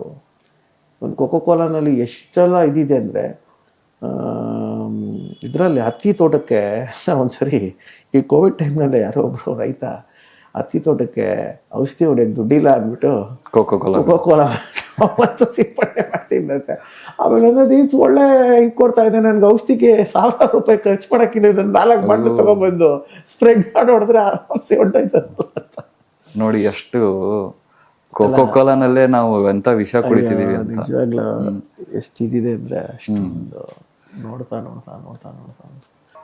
ಇವತ್ತು ಯಾವ್ದಾರ ಒಂದು ಈ ನಾನು ತುಂಬ ಈ ಅಬ್ಯಾಂಡೆಂಡ್ ಸಿಟೀಸ್ಗಳದ್ದು ಡಾಕ್ಯುಮೆಂಟ್ರೀಸ್ ನೋಡ್ತಾ ಇರ್ತೀನಿ. ಈ ಯುರೋಪಿಯನ್ ಕಂಟ್ರೀಸ್ನಲ್ಲಿ World War II ಮತ್ತು World War I ಆದಾಗೆಲ್ಲ ಕೆಲವೊಂದು ಪ್ಲೇಸಸ್ನ ಅಬ್ಯಾಂಡೆಂಡ್ ಆಗಿ ಬಿಟ್ಬಿಟ್ಟಿದ್ದಾರೆ. ಯಾಕಂದರೆ ಅಲ್ಲಿ ಹೋದರೆ ಮತ್ತೇನಾದ್ರು ವಿಷಾನಿಲ ಸೋರಿ ಏನಾದ್ರು ಹೆಚ್ಚು ಕಮ್ಮಿ ಆಗುತ್ತಾ ಅನ್ನೋ, ಅಲ್ಲಿ ಮನುಷ್ಯ ಹೋದರೆ ವಿಷಾನಿಲ ಸೋರಿ ಆತನಿಗೆ ಏನಾದ್ರು ಆಗುತ್ತೆ ಅನ್ನೋದೊಂದು ಆತಂಕದಲ್ಲಿ ಅವ್ನು ಬಿಟ್ಬಿಟ್ಟಿದ್ದಾನೆ. ಇವತ್ತು ಅದೇ ಪ್ರದೇಶಗಳು ಮನುಷ್ಯನ ಓಡಾಟನೇ ಇಲ್ದಿರೋಂಥ ಜಾಗಗಳು ಇವತ್ತು ಹೆಂಗೆ ಕಾಡಾಗಿ ಪರಿವರ್ತನೆಗೊಂಡು ಬೆಳೆದಿದೆ ಅಂದರೆ, ಯಾಕಂದ್ರೆ ನೇಚರ್ ಕೇಳೋದಿಷ್ಟೇ, don't disturb us, you better move off from there, we know how to grow. ಯಾವುದೇ ಒಂದು ಜಾಗ ತೊಗೊಳ್ಳಿ, ನೀವು ಯಾವುದೇ ಒಂದು ಊರನ್ನ ತೊಗೊಳ್ಳೋದು ತೊಗೊಳ್ಳಿ, ಇವನ್ ಕಾಂಕ್ರೀಟ್ನೇ ಒಡೆದಾಕಿ ಗಿಡ ಬೆಳೆಯೋಷ್ಟು ಕೆಪಾಸಿಟಿ ಇದೆ ನಮ್ಮ ಇದರಲ್ಲಿ, ನೇಚರಲ್ಲಿ ಅಷ್ಟು ಪವರ್ ಇದೆ. ಅದೇ ಇವಾಗ ಅದೇ ಪ್ರಕೃತಿ ಅನ್ನೋದು ಸಿಕ್ಕಾಪಟ್ಟೆ ಹಾಳಾಗ್ತಿದೆ. ಕಾಡು ಬೆಳೆಸಿ ನಾಡು ಉಳಿಸಿ ಅನ್ನೋದು ಗೌರ್ಮೆಂಟ್ ಸ್ಕೂಲ್ ಗೋಡೆ ಮೇಲೆ ಬರೆಯೋದಷ್ಟೇ ಸೀಮಿತ. ಸೊ ಏನಂದ್ರೆ ಯಾರಿಗೂ ಏನು ಬರೀ ಅದು ಬೋರ್ಡ್ ಮೇಲೆ ಆಗಿ ಹೋಗಿದೆ ಬಿಟ್ರೆ ಯಾರಿಗೂ ಅದನ್ನ ಫಾಲೋ ಮಾಡಬೇಕು, ಇವನ್ ರಾಜಕಾರಣಿಗಳಿಗೂ ಅದನ್ನ ಫಾಲೋ ಮಾಡಬೇಕು ಅನ್ನೋದೇನು ಇಲ್ಲ. ಬಿಕಾಸ್ ಎಲ್ರಿಗೂ ಏನು ಕಾಡು ಹೊಡಿಬೇಕು, ರಿಯಲ್ ಎಸ್ಟೇಟ್ ಮಾಡಬೇಕು, ಕಾಡು ಹಾಳು ಮಾಡಬೇಕು, ರಿಯಲ್ ಎಸ್ಟೇಟ್ ಬಿಲ್ಡ್ ಮಾಡಬೇಕು. ಸೊ ಇದಕ್ಕೆ ನಮ್ಮ ಸಿಸ್ಟಮ್ಮು ಅಥವಾ ಗೌರ್ಮೆಂಟು ಅಥವಾ ನಮ್ಮ ಕಾಮನ್ ಮ್ಯಾನ್, ನಾವು ಜನರು, ನಾವು ಈ ಕಾಡನ್ನ ಬೆಳೆಸೋದಂತಲ್ಲ, ಪ್ರಕೃತಿನ ಕಾಪಾಡೋದಕ್ಕೆ ಏನು ಸ್ಟೆಪ್ ತಗೊಂಡ್ರೆ ಒಳ್ಳೇದು ಸರ್? ಸ್ಟೆಪ್ ತೊಗೊಳೋದಕ್ಕಿಂತ ಒಳ್ಳೇದು ಅಂದರೆ, ಇವಾಗ ರೀಸೆಂಟ್ಲಿ ನೀವು ಒಂದು ಫ್ಯೂ ಇಯರ್ಸ್ ಬ್ಯಾಕ್ ಕೋವಿಡ್ ಆಗಿದ ತಕ್ಷಣ ನೋಡಿದ್ರೆ ಸಿಂಗಾಪುರ್ನಲ್ಲಿ ಪ್ರತಿಯೊಬ್ಬ ಕಾಮನ್ ಮ್ಯಾನ್ ಸಿಟಿಸನ್ ಸಿಂಗಾಪುರ್ನಲ್ಲಿ ಒಂದು ಗಿಡ ನೆಡಬೇಕು, ವಾರದಲ್ಲಿ ತಾನು ಅಟ್ಲೀಸ್ಟು ಒಂದು ಗಿಡ ನೆಟ್ಟೋಗ್ಬೇಕು ಅಂತ ಒಂದು ಕಾನ್ಸೆಪ್ಟ್ ತಂದ್ರಲ್ಲಿ ಸಿಂಗಾಪುರ್ನಲ್ಲಿ. ಯಾಕಂದರೆ ಅವ್ರಿಗೆ ಗೊತ್ತಾಯಿತು ಪ್ರಕೃತಿಯಲ್ಲಿ ನಮಗೆ ರಿಬ್ಯಾಕ್ ಕೊಡುತ್ತೆ ಅಂದ್ಬಿಟ್ಟು ಅವರೆಲ್ಲ ಡೆವಲಪ್ಮೆಂಟ್ ಮಾಡ್ಕೊಂಬಿಟ್ರು. ಆಮೇಲೆ ಅವ್ರ ನೇಚರ್ಗೇನು ಮತ್ತೆ ರೆಪ್ರೆಸೆಂಟ್ ಮಾಡಬೇಕು, ಮತ್ತೆ ಅದನ್ನು ತೊಗೊಂಬಂದರು. ಅಲ್ಲಿ ಪ್ರತಿಯೊಬ್ಬ ಎಂಪ್ಲಾಯಿಗೂ ಅದನ್ನೇ ಇದ್ದು, ಇಲ್ಲ ಅಂದರೆ ಅವನು ಜೈಲು ಕಂಪಲ್ಸರಿ. ಇವತ್ತು ನಮ್ಮ ಇದರಲ್ಲಿ ಆ ಥರ ಸಿಸ್ಟಮೆಟಿಕ್ ತರೋಕ್ಕಾಗುತ್ತಾ? ಕೇಳ್ತಾರಾ? ಜೈಲಿಗೆ ಹಾಕ್ಬೇಕು, 100 ರೂಪಾಯಿ ಕೊಟ್ರೆ ಅವ್ನು ಮತ್ತೆ ಅಲ್ಲ, ನಮ್ಮ ಇವತ್ತು ಅಷ್ಟೇ ನಮ್ಮ ಎನ್ವೈರನ್ಮೆಂಟ್ ಮಿನಿಸ್ಟರ್ ಆಗಿರ್ಬೋದು, ಚೀಫ್ ಮಿನಿಸ್ಟರ್ ಆಗಿರ್ಬೋದು, ಇವರೆಲ್ಲ ಬರೀ ಹೇಳ್ತಾರೆ. ನಮ್ಮ ಭಾಷೆಗೆ ತಿಳ್ಕೊಳ್ಳಿ, ಅವತ್ತು ಕನ್ನಡ ರಾಜ್ಯೋತ್ಸವದ ದಿವಸ ಯಾರಿಗೋ ಒಂದಷ್ಟು ಪ್ರಶಸ್ತಿ ಕೊಡಬೇಕಾದ್ರೆ ನಮ್ಮ ಭಾಷೆಗೆ ನಾವು ಇದು ಕೊಡಿ, ನೀವು ಕನ್ನಡಕ್ಕೆ ನೀವು ಆದ್ಯತೆ ಕೊಡಿ ಅಂತ ಹೇಳ್ತಾರೆ. ಇವತ್ತು ಕನ್ನಡಕ್ಕೆ ಎಷ್ಟು ಜನ ಆದ್ಯತೆ ಕೊಡ್ತಾ ಇದ್ದಾರೆ? ನಮ್ಮ ಮನೆಯವರೇ ತುಂಬ ಜನ ಇದ್ದಾರೆ ಕನ್ನಡಕ್ಕೆ ಆದ್ಯತೆ ಕೊಡದೇ ಇರೋರು. ಹೊರಗಿನವ್ರ ಭಾಷೆಗೆ ಭಾಳ ಪ್ರಿಯರಾಗ್ಬಿಟ್ಟಿದ್ದಾರೆ. ಇದು ಹೊರಗಿನ ಜನದ ಜೊತೆ ಬೆರೆತು ಅವರು ಹಾಳಾಗಿ ಹೋಗ್ತಾ ಇದ್ದಾರೆ. ಅದೇ ಇವತ್ತು ಆಗ್ತಾ ಇರುತ್ತೆ ಬೆಂಗಳೂರು. ಇದರಿಂದ ಪರಿಸರ ಎಲ್ಲಿ ಉಳಿಯುತ್ತೆ? ಇವತ್ತು ಹೇಳ್ತಾರೆ ಪರಿಸರ ಉಳಿಸ್ಬೇಕು ಹಾಗೆ ಹೀಗೆ ಅಂತ. ನಾವು ಬರೀ ನೂರಾರು ಭಾಷಣಗಳಲ್ಲಿ ಅದಕ್ಕೋಸ್ಕರ ಯಾರನ್ನ ಒಬ್ಬರು ನಿಂತು ಮಾತಾಡೋರು ಬೇಕು. ಅದಕ್ಕೆ we are not fit to rule, we are fit to ruled ಅಂತ ಒಂದು ಗಾದೆ ಮಾತಿದೆ. ಯಾರನ್ನ ಇಲ್ಲಿ ಧ್ವನಿ ಎತ್ತವ್ರು ಬೇಕು. ಇವತ್ತು ಯಾರೇ ಒಂದು ಬೆಂಗಳೂರು ನಗರದಲ್ಲಿ ಇವತ್ತು ಏನೇ ಒಂದು ವಿಷಯವಾಗಿ ಅವ್ನು ಧ್ವನಿ ಎತ್ತಲಿ ನೋಡೋಣ ಅನ್ನೋ ರೀತಿನಲ್ಲಿ ಜನ ಕಾಯ್ತಾ ಇರ್ತಾರೆ. ಇವತ್ತು ಇವ್ರ ಮನಸ್ಸಲ್ಲಿ ಇರುತ್ತದು, ಇಲ್ಲಪ್ಪ ಇದು ತಪ್ಪು, ಇದು ಸರಿ, ತಪ್ಪು ಸರಿ. ಆ ತಪ್ಪು ಸರಿಗಳನ್ನ ಸರಿ ಮಾಡ್ಕೊಳಕ್ಕೆ ಈತನಿಗೆ ಬರ್ತಾ ಇಲ್ಲ. ಈತನಿಗೆ ನೋವಾದಾಗ ಮಾತ್ರ ಆ ನೋವು ಗೊತ್ತಾಗುತ್ತೆ. ಬಟ್ ಎಲ್ಲೋ ಒಂದ್ ಕಡೆ ತಪ್ಪಾಗ್ತಿದೆ ಕಣ್ಮುಂದೆ ನೋಡ್ಕೊಂಡು ಆತ ಸುಮ್ಮನೆ ನಿಂತ್ಕೊಂಡು ನಾನು ನೋಡ್ತಾ ಇರ್ತೇನೆ, ನಮ್ಗೆ ಯಾಕೆ ಅನ್ನೋದು. ಯಾರನ್ನ ಬಂದು ಅಲ್ಲಿ ರಿಯಾಕ್ಟ್ ಮಾಡೋವರೆಗೂ ನಾನು ಸುಮಾರು ಸರಿ ಇನ್ಸಿಡೆಂಟ್ಗಳನ್ನ ನಾನು, ಇವಾಗ ಯಾರೋ ಒಬ್ಬ ರೋಡಲ್ಲಿ ಮರ ಕಡಿತಾ ಇದ್ದ, ಆತ ಅಕ್ಕಪಕ್ಕ ಜನ ಎಲ್ಲ ನಿಂತ್ಕೊಂಡು ನೋಡ್ತಾ ಇದ್ರು. ನಾನು ಹೋಗಿ ಪ್ರಶ್ನೆ ಮಾಡಿದೆ, ಯಾಕಪ್ಪ ಮರ ಕಡಿತಾ ಇದೆಯಾ? ಇಲ್ಲ, ಅದು ನಮ್ಮ ಮನೆ ಇದಕ್ಕೆ ತುಂಬ ಶೇಡ್ ಆಗ್ತಿದೆ, ಮತ್ತು ತುಂಬ ಇದಾಗ್ತಿದೆ, ತೊಂದರೆ ಕೊಡ್ತಿದೆ, ಪರ್ಮಿಷನ್ ತೊಗೊಂಡಿದ್ದೀನಿ. ಅದ ನಂತರ ಪರ್ಮಿಷನ್ನೇ ಇಲ್ಲ. ಆಮೇಲೆ ನಾನು ಅಲ್ಲಿನ ಸ್ಥಳೀಯ RF ಫೋನ್ ಮಾಡಿದೆ, ಏನಪ್ಪ ಇಲ್ಲಿ ಮರ ಕಡಿಯೋದಕ್ಕೆ ನೀನೇ ಆದ್ಯತೆ ಕೊಟ್ಟು ಮಿಷಿನ್ ಕಳಿಸಿ ಇದನ್ನೆಲ್ಲ ಕಳಿಸಿ ಇದು ಮಾಡಿದ್ದೆ, ಫುಲ್ ಫೋಟೋ ವಿಡಿಯೋ ಮಾಡ್ಕೊಂಡಿದ್ದೀನಿ, ನಾನು ಇವಾಗ ನಿಮ್ಗೆ ಇವ್ರಿಗೆ ಕಳಿಸ್ತೀನಿ. ಸರ್ ಇಲ್ಲ ಸರ್ ಪರ್ಮಿಷನ್ ಆಗಿದೆ, ನನಗೆ ಲೆಟ್ರ್ ಕಳಿಸ್ದ. ನಾನು ನೋಡಿದೆ, ಅದು ಅಪ್ಲಿಕೇಶನ್ ಹಾಕಿರೋದು ಮರ ಕಡಿಯೋದಕ್ಕೆ. ಯಾರ್ದು ಸಿಗ್ನೇಚರ್ ಇದೆ, ಯಾರ್ದು ಸೀಲ್ ಇದೆ, ಸೀಲು ಸಿಗ್ನೇಚರ್ ಯಾರ್ದಿದೆ ಫಸ್ಟ್ ನೋಡಿದ್ದೀನಿ. ನಾನು ನೋಡಿದೆ, ಯಾರ್ದು ಸೀಲು ಸಿಗ್ನೇಚರ್ ಇಲ್ಲ. ನಾನು ಅಂದೆ, ನಿನ್ನ ಮೇಲೆ ನಾನು ಮೊಕದ್ದಮೆ ಹೂಡ್ತೀನಿ, ನಿನ್ನ ಮೇಲೆ FIR ಮಾಡಿಸ್ತೀನಿ. ಒಬ್ಬ ರೆಸ್ಪಾನ್ಸಿಬಲ್ RFO ಆಗಿ ನೀನಿಲ್ಲಿ ಮರ ಕಡಿಸ್ತಾ ಇದೆಯಾ? ಟಕ್ಕಂಟ ಪ್ಲೇಟೇ ಚೇಂಜ್ ಮಾಡ್ಬಿಟ್ಟ. ಇಲ್ಲ ಸರ್ ಇದು ಕನ್ಫ್ಯೂಸ್ ಆಗ್ಬಿಟ್ಟಿದೆ, ಇವ್ರಿಗೆ ಇಲ್ಲಿ ಮರ ಕಡಿಯೋಕೆ ಹೇಳಿರಲಿಲ್ಲ ನಾನು, ಇದು ಪರ್ಮಿಷನ್ ಆಗಿರುತ್ತೆ ಬೇರೆ ಯಾವುದೋ ಏರಿಯಾದು, ಇಲ್ಲಿ ಬಂದ್ಬಿಟ್ಟಿದ್ದಾರೆ ಗೊತ್ತಿಲ್ಲ. ನಾನಂದೆ, ನೀನು ಏನು ಓದಿದ್ಯಪ್ಪ? ನೀನು RFO ಆಗೋದಕ್ಕೆ ನೀನು ಫಾರೆಸ್ಟ್ ಸೈನ್ಸಲ್ಲಿ ಏನು ಓದಿದ್ಯಾ? ಕರ್ನಾಟಕ ಸ್ಟೇಟ್ ಫಾರೆಸ್ಟ್ನಲ್ಲಿ ನೀನು ಹುದ್ದೆ ಮಾಡಬೇಕಾದ್ರೆ, ನೀನು ಜವಾಬ್ದಾರಿ ತೊಗೊಂಡು ಒಂದು ಹುದ್ದೆ ಕೊಡಬೇಕಾದ್ರೆ ಅವ್ರು ನೀನು ಎಜುಕೇಷನ್ ನೋಡಿರ್ತಾರೆ, ನೀನು ಹೆಂಗೆ ಎಕ್ಸಾಮ್ ಬರ್ತಿರ್ತೀಯ ನೋಡಿರ್ತಾರೆ. ಏನೋ ಲಂಚ ಗಿಂಚ ಕೊಟ್ಟು ಬಂದ ನೀನು? ಯಾಕೆ ಸರ್ ಹಂಗೆಲ್ಲ ಕೇಳ್ತೀರಾ? ಮತ್ತು ನೀನು ಮಾಡಿರೋದು ನೀನು ಯಾವುದೋ ಕಾಡಲ್ಲಿ ಇದೆಯಾ, ನೀನು ಯಾವುದೋ ನಾಡಲ್ಲಿ ಇದೆಯಾ? ಇಲ್ಲ ಸಿಟಿ ಇದು, ಬೆಂಗಳೂರು ಸಿಟಿ. ಇವತ್ತೊಂದು ಮರ ಉಳಿಸೋದಕ್ಕೋಸ್ಕರ ನಾವು ಇಷ್ಟು ಕಷ್ಟಪಡ್ತಿದ್ವಿ, ಇದು ಮಾಡ್ತಿದ್ವಿ. ಸರ್ ಹಂಗಲ್ಲ ಸರ್, ಹಾಗೆ ಹೀಗೆ. ಅಲ್ಲಿಂದ DCF ಫೋನ್ ಮಾಡಿದ್ವಿ, BBMP DCFಗೆ. ಏನು ಸರ್ ಇದು? ನಾನು ಅವನ ಮೇಲೆ FIR ಮಾಡಿದೆ, ಬಿಡಲ್ಲ ನಾನು. ಆಮೇಲೆ ಸಂಜೆ ನಮ್ಮೊಬ್ರು ಸ್ನೇಹಿತರಿದ್ರು, ಅವ್ರಿಗೆ ಇವ್ರು ಪರಿಚಯ ಅಂತೆ, ಅವ್ರಿಗೆ ಹೇಳಿದ್ರು. ಮತ್ತು ಸಾಯಂಕಾಲ ಹೋಗ್ಬಿಟ್ಟು ನನ್ನ ಹತ್ರ ರಿಕ್ವೆಸ್ಟ್ ಮಾಡ್ತಾಯಿದ್ದೆ, ಸರ್ ಬಿಟ್ಬಿಡಿ, ಏನೋ ತಪ್ಪಾಗೋಗಿದೆ, ನಾನು ಅವ್ರಿಗೆ ತಿದ್ದಿ ಬುದ್ಧಿ ಹೇಳ್ತೀನಿ, ಏನೋ ಇದು ಮಾಡಿದ್ದೀನಿ. ಇವತ್ತಿನ ದಿವಸ ನಮ್ಮ ಜನದ್ದು ಸಿಸ್ಟಮ್ ಹಿಂಗೆ ಆಗ್ಬಿಟ್ಟಿದೆ. ನಾವು ಬರೀ ಸಿಂಪತಿಗಳಲ್ಲೇ ನಮ್ಮ ಜನಗಳನ್ನು ಯಾರೇ ಕರೆಕ್ಟ್ ಮಾಡಿದ್ರು ಅವ್ರು ಕ್ಷಮಿಸಿ ಅಂತ ಕೇಳಿದಾಗ ಆ ಒಂದು ನಮ್ಮ ಇಂಡಿಯನ್ ಕಲ್ಚರಲ್ಲೇ ಅಂಟ್ಕೊಂಬಂದ್ಬಿಟ್ಟಿದೆ. ಅದು ಏನು ಮಾಡೋಕ್ಕಾಗಲ್ಲ. ದಂಡಂ ದಶಗುಣಂ ಇದೇ ಇಲ್ಲ. ಅಲ್ಲಿ ಆನ್ ಸ್ಪಾಟಲ್ಲಿ ಅವ್ನಿಗೆ ದಂಡನೆ ಆಗಿದ್ರೆ ಅವಾಗ ಅವ್ನು ಕಲಿತಾ ಇದ್ದ ಪಾಠ. ಇವಾಗ ನಾವು ಯಾವಾಗ ಶಂಸಿ ಬಿಟ್ಬಿಟ್ವು, ನಮ್ಮ ಆಧ್ಯಾತ್ಮಿಕ ಸಂಸ್ಕೃತಿಗಳಲ್ಲೇ ಅದು ಬಂದ್ಬಿಟ್ಟಿರೋದ್ರಿಂದ ಆತನ ಒಂದ್ಸರಿ ಶಂಸಿದ್ರೆ ತಿದ್ಕೋತಾನೆ ಅನ್ನೋ ಒಂದು ಇದರಲ್ಲಿ ನಾವು ಅನ್ಕೋತಿದ್ವಿ. ಬಟ್ ಆದರೆ ಇವತ್ತಿನ ದಿವಸದ ಪರಿಸ್ಥಿತಿಲಿ ಇದನ್ನು ನಾವು ಬಿಟ್ಟಿರೋದ್ರಿಂದ ಮನುಷ್ಯ ಬುದ್ಧಿ ಕಲಿತಾ ಇಲ್ಲ. ನಮ್ಮ ದೇಶಕ್ಕೆ ಒಂದು ಡಿಕ್ಟೇಟರ್ಶಿಪ್ ರೂಲ್ ಬಂದ್ಬಿಟ್ಟಿದ್ರೆ ನಮ್ಮ ಜನ ಬದಲಾಗ್ತಾ ಇದ್ರು. ಇವತ್ತು ಆ ಡಿಕ್ಟೇಟರ್ಶಿಪ್ ರೂಲ್ ಇಲ್ದಿರೋದ್ರಿಂದ ನಮ್ಮ ಜನ ಹೆಂಗಿದ್ದಾರೆ. ಇವಾಗ ನಾನು ಹೇಳ್ತೀನಿ, ನಾರ್ತ್ ಕೊರಿಯಾದಲ್ಲಿ ಇವತ್ತು ಕಿಂಗ್ ಜಿಮ್ ಅವ್ರ ಜನರನ್ನ ಹತೋಟಿಯಾಗಿ ಇಟ್ಕೊಂಡು ಇಷ್ಟೆಲ್ಲ ರೂಲ್ ಮಾಡ್ತಾ ಇರೋದ್ರೆ ಅದೊಂದು ಒಳ್ಳೆ ಸೈನ್ಯ ಅಂತಾನೆ ಹೇಳ್ತೀವಿ. ಬಟ್ ಅದ್ರ ಜನಕ್ಕೆ ಹಿಂಸೆನೂ ಕೊಡ್ತಾ ಇದ್ದಾನೆ, ಇದಕ್ಕೂ ಕೊಡ್ತಾ ಇದ್ದಾನೆ, ಅವ್ನ ರೂಲಲ್ಲೇ ನಡಿಬೇಕು ಅಂತಿದ್ದಾನೆ ಅಂತ. ನಮ್ಮ ದೇಶಕ್ಕೆ ಏನಾದ್ರು ಆ ಥರ ರೂಲ್ ಬಂದ್ಬಿಟ್ರೆ ನಮ್ಮ ಪರಿಸ್ಥಿತಿ ಹೆಂಗಿರ್ಬೇಡ ಹೇಳಿ. ಯಾರು ಸ್ವತಂತ್ರವಾಗಿ ಒಬ್ಬ ರೋಡಲ್ಲಿ ಓಡಾಡೋಗಿಲ್ಲ. ನನ್ನ ಇವಾಗ ವರ್ಲ್ಡ್ ವಾರ್ 2 ಡಾಕ್ಯುಮೆಂಟ್ರೀಸ್ ನಾನು ತುಂಬ ಸ್ಟಡಿ ಮಾಡಿದಾಗ, ವರ್ಲ್ಡ್ ವಾರ್ 2 ಡಾಕ್ಯುಮೆಂಟ್ರಿನಲ್ಲಿ ಹಿಟ್ಲರ್ ತನ್ನ ದೇಶದಲ್ಲಿ ಇದ್ದಂತಹ ಜಿವಿಸ್ಗಳನ್ನೆಲ್ಲ ಹಾಲೋಕಾಸ್ಟ್ ಮಾಡ್ದ, ತಗೊಂಡೋಗಿ ಕಾನ್ಸಂಟ್ರೇಷನ್ ಕ್ಯಾಂಪ್ಸ್ಗೆ ಹಾಕಿ ಸತತ 13 ಲಕ್ಷ ಜನರನ್ನ ನಿರ್ದಾಕ್ಷಿಣ್ಯವಾಗಿ ಕೊಂದ. ಆಮೇಲೆ ಇವನ್ ಬ್ರಿಟನ್ನ ಯಾರು ಚೀಫ್ ಆಗಿದ್ದ ಆ ಟೈಮಲ್ಲಿ, ನಮ್ಮ ಭಾರತ ದೇಶದಿಂದ ಎಷ್ಟೋ ಜನ ಸೈನಿಕರು ಅಲ್ಲಿ ಯುದ್ಧದ ಪರಿಸ್ಥಿತಿನಲ್ಲಿ ಹೋದಾಗ ಎಷ್ಟೋ ಜನರು ಯುದ್ಧದ ಪರಿಸ್ಥಿತಿನಲ್ಲಿ ಕೊಂದರು. ನಮ್ಮ ಭಾರತ ದೇಶದಲ್ಲಿ ಎಷ್ಟೋ ಜನ ಸ್ವತಂತ್ರ ಹೋರಾಟಗಾರನ್ನೆಲ್ಲ ಕೊಂಸಾಕಿದ್ರು.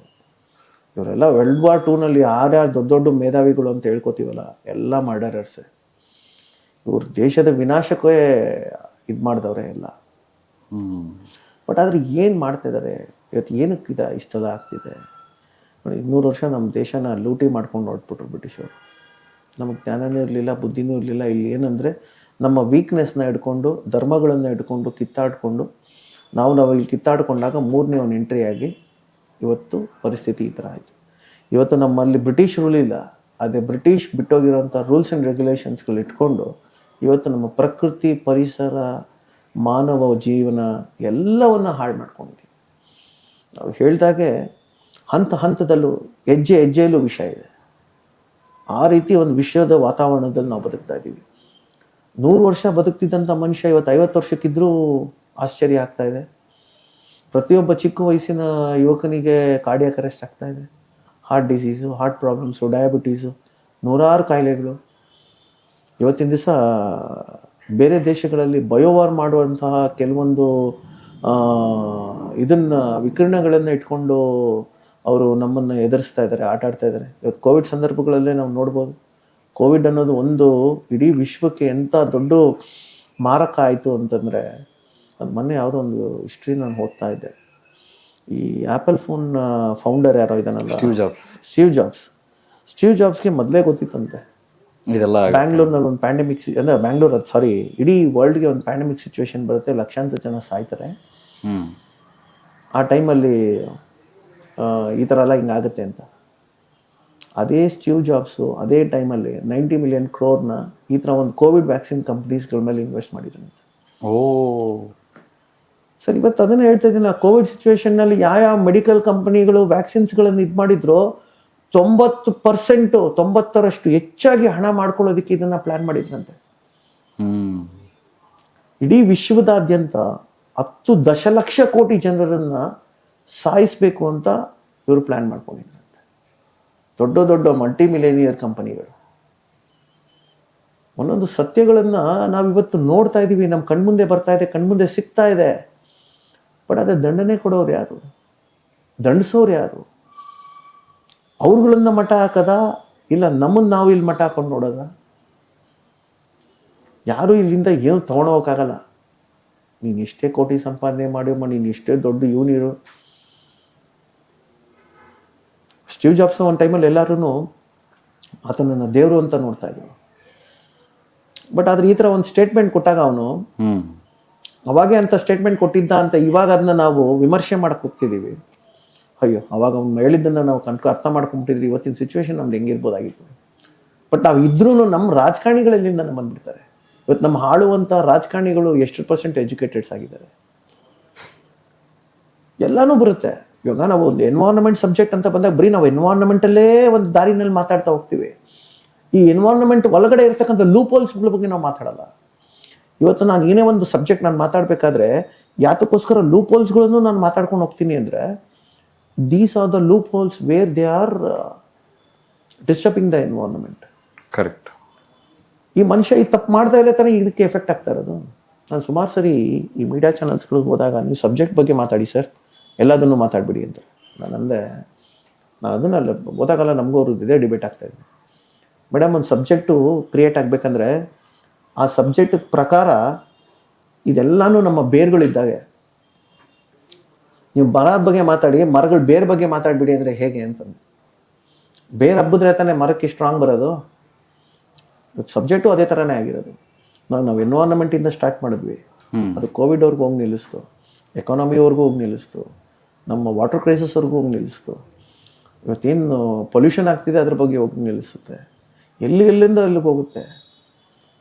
ಇವತ್ತು ಯಾವುದೋ ಒಂದು ಊರಿನಲ್ಲಿ ಜನ ಫ್ಯಾಕ್ಟ್ರಿ ಬರೋ ಹೊಗೆಯಿಂದ ಬದುಕೋಕ್ಕಾಗ್ತಿಲ್ಲ. ಫ್ಯಾಕ್ಟ್ರಿ ಸ್ಟಾರ್ಟ್ ಮಾಡ್ಬೇಕಾದ್ರೆ ಈ ಜನಗಳಿಗೆ ಗೊತ್ತಿರಲಿಲ್ವ ಇದರಿಂದ ಇಷ್ಟು ಪರಿಣಾಮ ಆಗುತ್ತೆ ಅಂತ? ಏನೂ ಗೊತ್ತಿಲ್ಲದ್ರೆ ಜನಕ್ಕೆ ಮಂಕ್ ಬುದ್ಧಿ ಹರ್ಚಿ ಫ್ಯಾಕ್ಟ್ರಿ ತೊಗೊಂಬಂದಿಟ್ಟು ಫ್ಯಾಕ್ಟ್ರಿಯಿಂದ ಬರುವಂಥ ಆ್ಯಶಸ್ಸಿಂದ ಇವತ್ತು ಸುತ್ತಮುತ್ತ ಹೊಲಗಳಿಗೆ ಆ್ಯಶಸ್ ಬೀಳ್ತಾ ಇದೆ. ಅಲ್ಲಿನ ಆಹಾರಗಳು ವಿಷಪೂರಿತ ಆಗ್ತಿದೆ. ಅಲ್ಲಿ ಹುಟ್ಟುವಂಥ ಮಕ್ಕಳು ಅಂಗವಿಕಲಾಗ್ತಿದ್ದಾರೆ.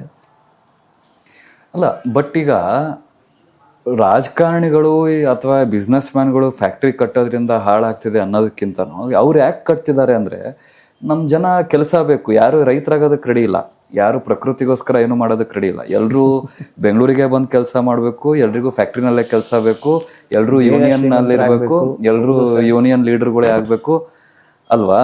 ಈಗ ಅದೇ ನಾನು ಯಾಕೆ ನಾನು ನಮ್ಮೂರಲ್ಲೇ ಹೊಲ ಮಾಡ್ಕೊಂಡಿರ್ತೀನಿ ಅಂದರೆ ನನಗೇನು ಫ್ಯಾಕ್ಟ್ರಿ ಅವಶ್ಯಕತೆ ಇಲ್ಲ, ಏನಿಲ್ಲ. ಸೊ ಎಲ್ರಿಗೂ ಅವ್ರವ್ರದೇ ಆದಂಥ ಒಂದು ಏನು ಜವಾಬ್ದಾರಿ, ಅವ್ರವ್ರದೇ ಆದಂಥ ಒಂದು ಕೆಲಸ ಅಂತ ಇರುತ್ತೆ. ಅದನ್ನ ಮಾಡ್ಕೊಂಡು ಹೋದ್ರೆ ಪ್ರಕೃತಿಗೂ ಏನು ಎಫೆಕ್ಟ್ ಆಗಲ್ಲ ಅಲ್ಲ ಸರ್? ನಾನು ಅದನ್ನೇ ನಿಮ್ಗೆ ಹೇಳ್ತಾ ಇರೋದು.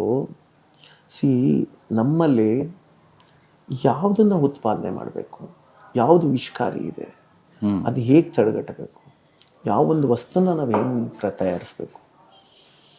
ಇವಾಗ 50 ವರ್ಷದ ಕೆಳಗಡೆನೂ ನಮ್ಮ ದೊಡ್ಡ ದೊಡ್ಡ ಮೇಧಾವಿಗಳಿದ್ರು, ನಮ್ಮ ಪರಿಸರನೂ ಉಳಿದಿತ್ತು, ಎಷ್ಟೋ ಇಂಡಸ್ಟ್ರೀಸ್ಗಳಿತ್ತು. ಮೈಸೂರು ಮಹಾರಾಜರು ಏನೇನು ಇಂಡಸ್ಟ್ರಿ ತಂದರು, ಸೋಪ್ ಫ್ಯಾಕ್ಟ್ರಿ ತಂದರು. ಹೌದು. ಮತ್ತು ಭದ್ರಾವತಿನಲ್ಲಿ ಪೇಪರ್ ಫ್ಯಾಕ್ಟ್ರಿ ಬಂತು, ಐರನ್ ಆ್ಯಂಡ್ ಸ್ಟೀಲ್ ಫ್ಯಾಕ್ಟ್ರಿ ಬಂತು. ಆ ಟೈಮಲ್ಲಿ ಅಷ್ಟೆಲ್ಲ ಇತ್ತಲ್ಲ. ಅವಾಗೆಲ್ಲ ಯಾಕೆ ಪ್ರಕೃತಿ ತೊಂದರೆ ಆಗ್ತಾ ಇರಲಿಲ್ಲ? ಅವ್ರುಗಳು ಅಷ್ಟು ಮೇಧಾವಿಯಾಗಿ ಯೋಚನೆ ಮಾಡಿ ಡಿಸೈನ್ ಮಾಡಿ ಅಷ್ಟು ಇದು ಮಾಡ್ತಿದ್ರು. ಎಕ್ಸಾಂಪಲ್ ಬ್ರಿಟಿಷ್ ಅವ್ರು ಇರೋ ಕಾಲದಲ್ಲೇ ನಮ್ಮ ದೇಶದಲ್ಲಿ ಎಷ್ಟೋ ಇಂಡಸ್ಟ್ರಿಗಳು ಬಂದಿತ್ತು. ಎಷ್ಟೋ ಇಂಡಸ್ಟ್ರಿಗಳು ಅವಾಗೂ ಮ್ಯಾನುಫ್ಯಾಕ್ಚರ್ ಆಗ್ತಿತ್ತು, ಇದಾಗ್ತಿತ್ತು. ಅವ್ರುಗಳಲ್ಲೂ ಅಷ್ಟು ಕ್ರೂರತನ ಇದ್ರೂ ಏನು ಕೊಡಬೇಕು, ಏನು ಇದು ಮಾಡಬೇಕು. ಎಕ್ಸಾಂಪಲ್ ಬೆಂಗಳೂರನ್ನೇ ತೊಗೊಳ್ಳಿ. ಹಳೆ ಬೆಂಗಳೂರೆಲ್ಲ ಸೇಫ್ ಆಗಿದೆ. ಹಳೆ ಬೆಂಗಳೂರಲ್ಲಿ ಎಲ್ಲೂ ಫ್ಲಡ್ಸ್ ಆಗಲ್ಲ. ಯಾಕೆ ನಿಮಗೆ ಬರೀ ನ್ಯೂ ಬೆಂಗಳೂರೇ ಫ್ಲಡ್ಸ್ ಆಗ್ತಾ ಇದೆ? ಅಲ್ಲಿನ ಇನ್ಫ್ರಾಸ್ಟ್ರಕ್ಚರ್ ಹೇಗಿದೆ? ಬ್ರಿಟಿಷರು ಇದೇ ಕಂಟ್ರೋಲ್ಮೆಂಟಲ್ಲಿದ್ದರು. ಇದೇ ಬೆಂಗಳೂರಿನಲ್ಲಿ ಎಷ್ಟೋ ವರ್ಷಗಳ ಅವರು ಮೈಸೂರಿನ 4th ಆಂಗ್ಲೋ ಮೈಸೂರು ವಾರ್ ಆದಮೇಲೆ ನಮಗೇನು ಬೆಂಗಳೂರಿಗೆ ಅವರು ಕಂಪ್ಲೀಟ್ಲಿ ಬೆಟಾಲಿಯನ್ ಶಿಫ್ಟ್ ಆಯಿತು.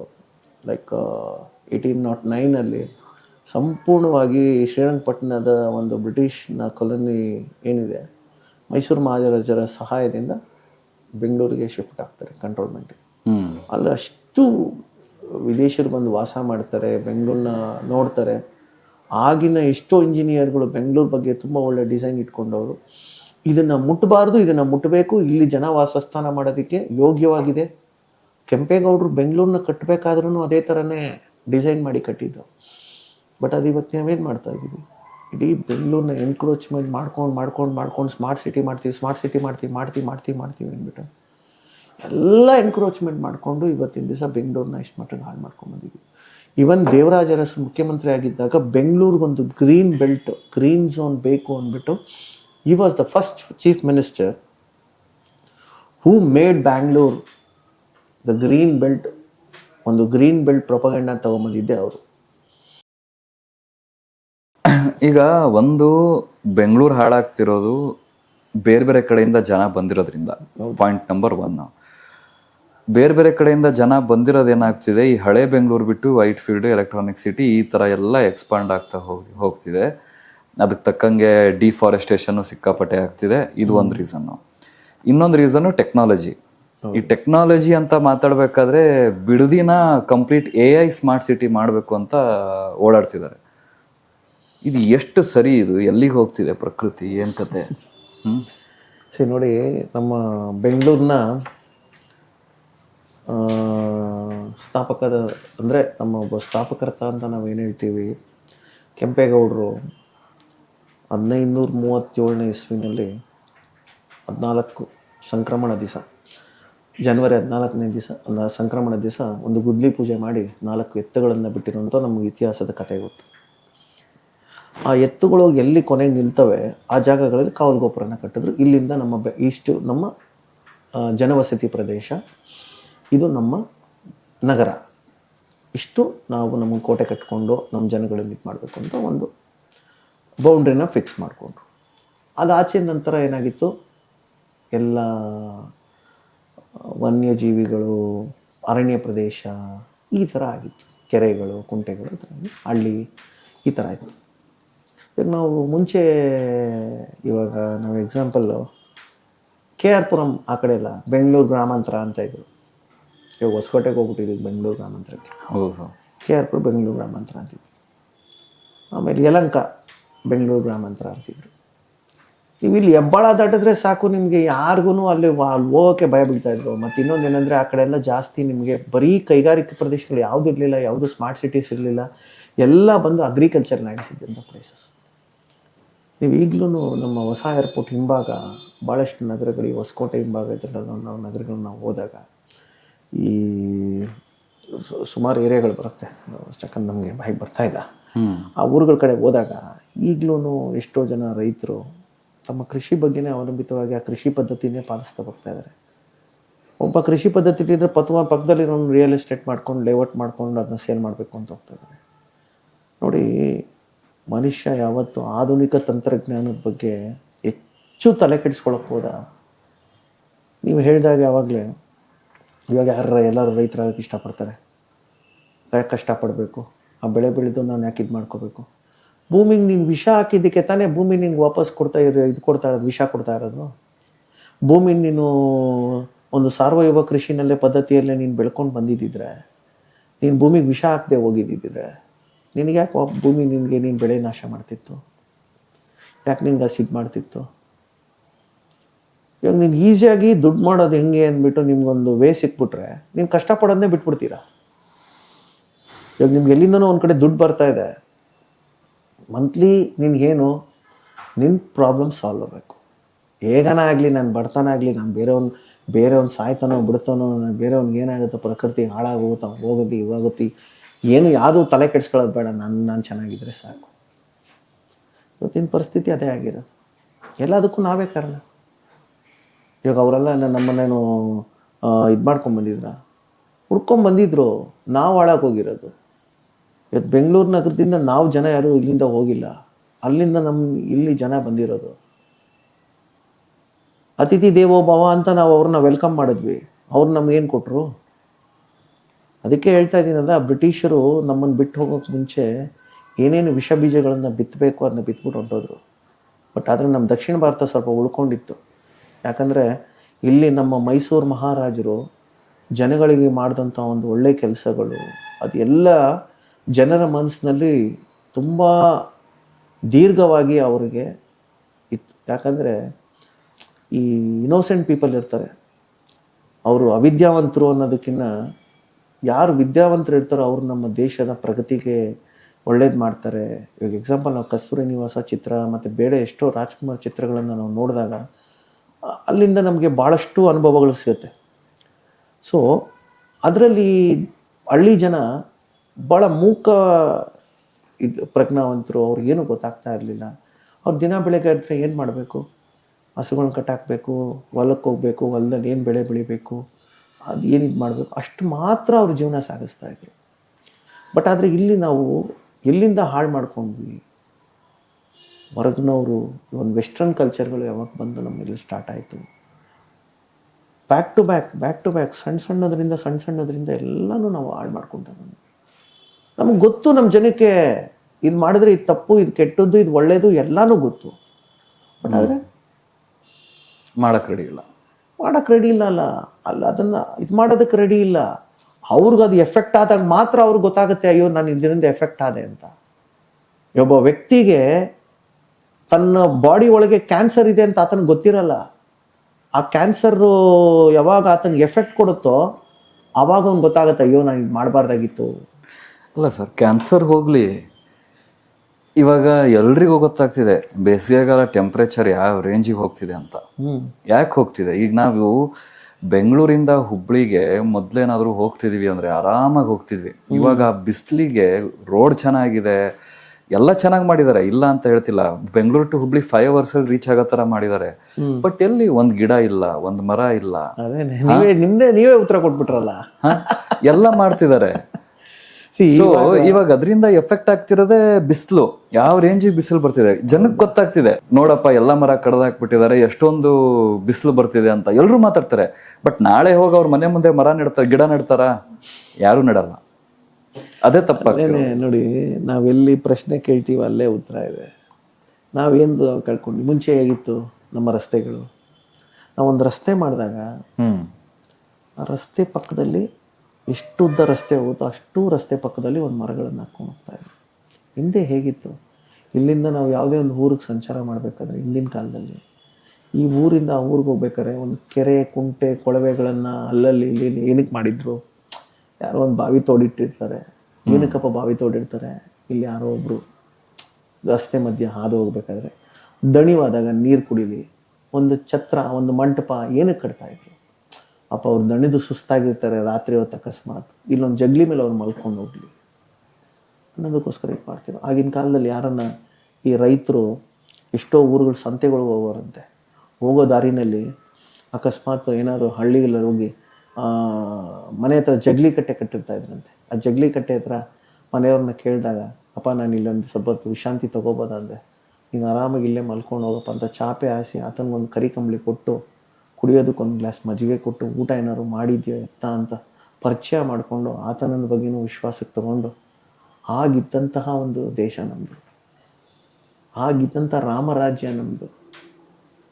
ಇವತ್ತೆಷ್ಟೋ ಜನ ಬರೀ ಬಾಯಿ ಮಾತಲ್ಲಿ ರಾಮರಾಜ್ಯ ರಾಮರಾಜ್ಯ ಅಂತ ಹೇಳ್ತಾರೆ. ಆ ರಾಮರಾಜ್ಯನ ಹಿಂದೆನೇ ನಾವು ಸೃಷ್ಟಿ ಮಾಡಿದ್ವಿ. ಆಗಿದ್ದಂತಹ ದೇಶನ ಇವತ್ತಿನ ದಿವಸ ಹೇಳೋರು ಕೇಳೋರು ಇಲ್ಲ. ಇವತ್ತು ಹಂಗಾಗ್ಬಿಟ್ಟಿದೆ. ಬೆಂಗಳೂರಿಗೆ ಯಾರನ್ನ ಅಮಾಯಕರು ಬಂದರೆ ಅವ್ರ ಹತ್ರ ಇರೋದನ್ನ ಹೇಗೆ ನಾವು ಕಸ್ಕೊಬೇಕು ಅನ್ನೋದನ್ನ ಜನ ಯೋಚನೆ ಮಾಡ್ತಾರೆ ಹೊರತು ಆತನಿಗೆ ಏನು ಒಳ್ಳೇದು ಮಾಡಬೇಕು, ಆತ ಏನು ಆಗಿದ್ದಾನೆ, ಹೆಂಗೆ ಆತನಿಂದ ಇದಾಗಬೇಕು ಅದ್ರ ಬಗ್ಗೆ ಯೋಚನೆ ಮಾಡ್ತಾ ಇಲ್ಲ. ತುಂಬ ಇನ್ಸಿಡೆಂಟ್ಸ್ಗಳು, ತುಂಬ ಎಕ್ಸಾಂಪಲ್ಸ್ಗಳು ನಾನು ಕೊಡಬಲ್ಲೆ ಈ ಥರ. ಇವತ್ತು ಅದೇ ಒಂದು ಮೇಯ್ನು. ಇವತ್ತು ಸಿಟಿ ಡೆವಲಪ್ಮೆಂಟು, ಸಿಟಿ ಇಷ್ಟು ಎಕ್ಸ್ಪೆಂಡೇಷನ್ ಆಗ್ತಿದೆ.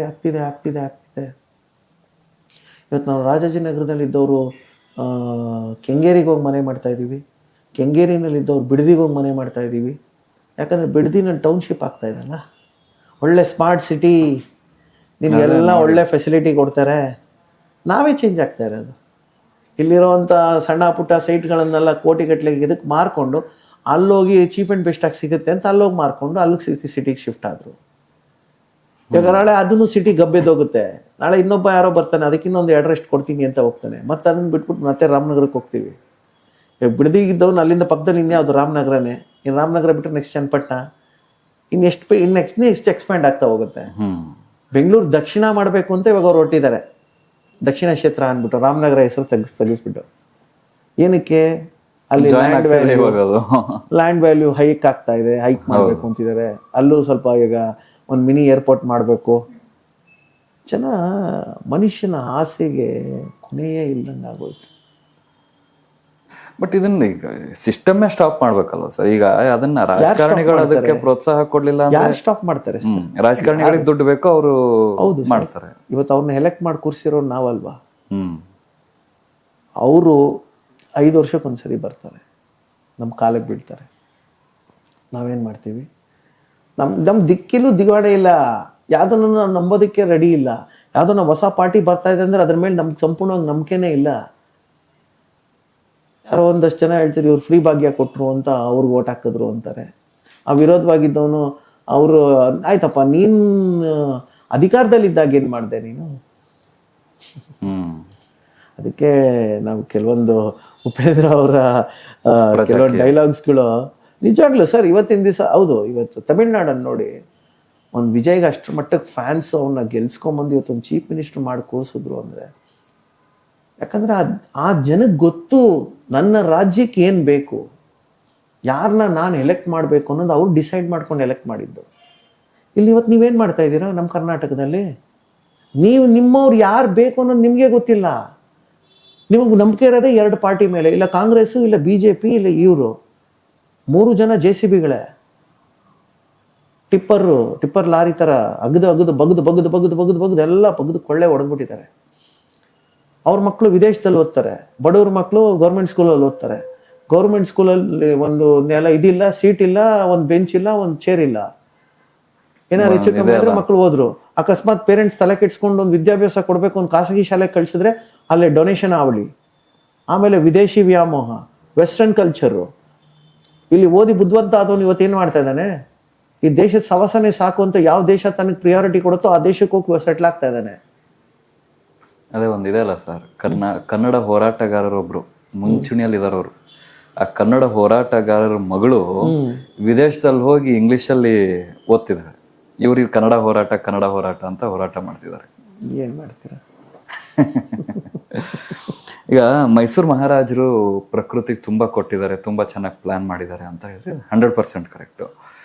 ಅವಾಗ ವಿಶ್ವೇಶ್ವರಯ್ಯನವರಿಂದ ಹಿಡಿದು ಅವ್ರು ಮಾಡಿದಂಥ ಸಿಟಿ ಪ್ಲಾನಿಂಗ್ ಆಗಿರ್ಬೋದು, ಈವನ್ ಇವಾಗ ಮೈಸೂರಿಗೆ ಹೋದ್ರು ಎಷ್ಟು ಒಳ್ಳೆ vibes. One of the best place ನಮ್ಮ ಕರ್ನಾಟಕದಲ್ಲಿ ಧಾರವಾಡ ಮತ್ತು ಮೈಸೂರು. ಆ ಗ್ರೀನರಿಯಿಂದ ಆಗಿರ್ಬೋದು, ಹೋದ ತಕ್ಷಣ ಒಂದು ವೈಬ್ಸು, ಪೀಸ್ಫುಲ್ ಆಗಿರೋದು, ಟ್ರಾಫಿಕ್ ಇಲ್ಲ, ಏನಿಲ್ಲ, ಅದೆಲ್ಲ ಒಂದು ಕಡೆ. ಈಗ ನೀವು ವೈಲ್ಡ್ ಲೈಫ್ ಕನ್ಸರ್ವೇಷನ್ನು, ವೈಲ್ಡ್ ಲೈಫ್ ಆ್ಯನಿಮಲ್ಸ್ದು ರೆಸ್ಕ್ಯೂ ಕನ್ಸರ್ವೇಷನ್ ಎಲ್ಲ ಮಾಡ್ತೀರಾ. ಮೈಸೂರು ಮಹಾರಾಜರು ಅವರ ಯುದ್ಧಗಳಿಗೆ ಅಥವಾ ಜಂಬೂ ಸವಾರಿಗೆ ಆನೆನ ಬಳಸ್ತಿದ್ರು. ಇದು ಎಷ್ಟು ಸರಿ ಅಂತೀರಾ? ಇವಾಗ ನಾವು ಹೌದು, ನಾವು ಅದನ್ನು ಒಪ್ಕೊಳ್ತೀವಿ. ಸೊ ಇವಾಗ ನೀವು ಇತಿಹಾಸಕ್ಕೆ ಹೋಗೋಣ. ನಮ್ಮ ಇತಿಹಾಸಕ್ಕಂತ ನಾವು ಹೋದಾಗ 2000-3000 ವರ್ಷ ಇತಿಹಾಸ, ರಾಮಾಯಣ, ಮಹಾಭಾರತ ಇವೆಲ್ಲವನ್ನು ನಾವು ನೋಡ್ಕೊಳ್ತಾ ಹೋದಾಗ ಹಿಂದೆ ಹಾಗೂ ಯುದ್ಧ ಸನ್ನಿವೇಶಗಳು ಇರ್ತಾ ಇತ್ತು. ಹಾಗೂ ದಸರಾ ಸಂಭ್ರಮಾಚರಣೆಗಳು, ಕೆಲವೊಂದು ಆಸ್ಥಾನಗಳಲ್ಲಿ ಆಗ್ತಿದ್ದಂಥ ಸಂಭ್ರಮಾಚರಣೆಗಳಿರ್ತಿತ್ತು. ಯುದ್ಧಕ್ಕೆ ಆವಾಗ ಅಶ್ವಗಳನ್ನು ಉಪಯೋಗಿಸ್ತಾ ಇದ್ರು, ಒಂಟೆಗಳನ್ನು ಉಪಯೋಗಿಸ್ತಾ ಇದ್ರು, ಆನೆಗಳನ್ನು ಉಪಯೋಗಿಸ್ತಾ ಇದ್ರು. ಅವಾಗಿಂದನೂ ಬಂದಿರೋದೇ ತಾನೇ ಪದ್ಧತಿ. ಅವಾಗೂ ಏನು ಪರಿಸರಕ್ಕೆ ಏನು ತೊಂದರೆ ಇರಲಿಲ್ವಲ್ಲ, ಅವಾಗೂ ಆನೆಗಳಿಗೆ ಯಾವುದೂ ತೊಂದರೆ ಇರಲಿಲ್ವಲ್ಲ. ಈಗಲೂ ನಮ್ಮ ಆನೆಗಳಲ್ಲಿ ನಂಬರ್ 1 ಸ್ಥಾನ ಇರೋದು ನಮ್ಮ ಕರ್ನಾಟಕನೇ. ಅದು ನಮ್ಮ ಒಂದು ಸಾಂಸ್ಕೃತಿಕ ಪದ್ಧತಿಯಾಗಿ ಆಚರಣೆಗೆ ನಾವು ಅದನ್ನ ಮಾಡ್ಕೊಳ್ತಾ ಬಂದಿದ್ದೀವಿ. ನಾವಲ್ಲಿ ಏನು ಮಾಡ್ತೀವಿ, ಒಂದು ದಸರಾ ಅನ್ನೋದು ಯಾತಕ್ಕೋಸ್ಕರ ಒಂದು ಆಚರಣೆ ಮಾಡ್ತಾರೆ, ಅದೊಂದು ವಿಜಯದ ಸಂಕೇತ. ಒಂದು ರಾಜ ತಾನು ಒಂದು ರಾಜ್ಯವನ್ನು ಆಳ್ತಿರುವಾಗ ತನ್ನ ಶತ್ರು ದೇಶಗಳು ಯಾವಾಗ ತನಗೆ ಆತಂಕ ಪಡಿಸ್ತವೆ ಅಂತ ಗೊತ್ತಾದಾಗ ಆ ರಾಜ್ಯಗಳನ್ನು ಹೋಗಿ ಗೆದ್ದು ಬಂದ ನಂತರ ತನ್ನ ಒಂದು ವಿಜಯೋನ್ಮುಖ ಆಚರಣೆಗೆ ಒಂದು ವಿಜಯದಶಮಿ ಬಂತು.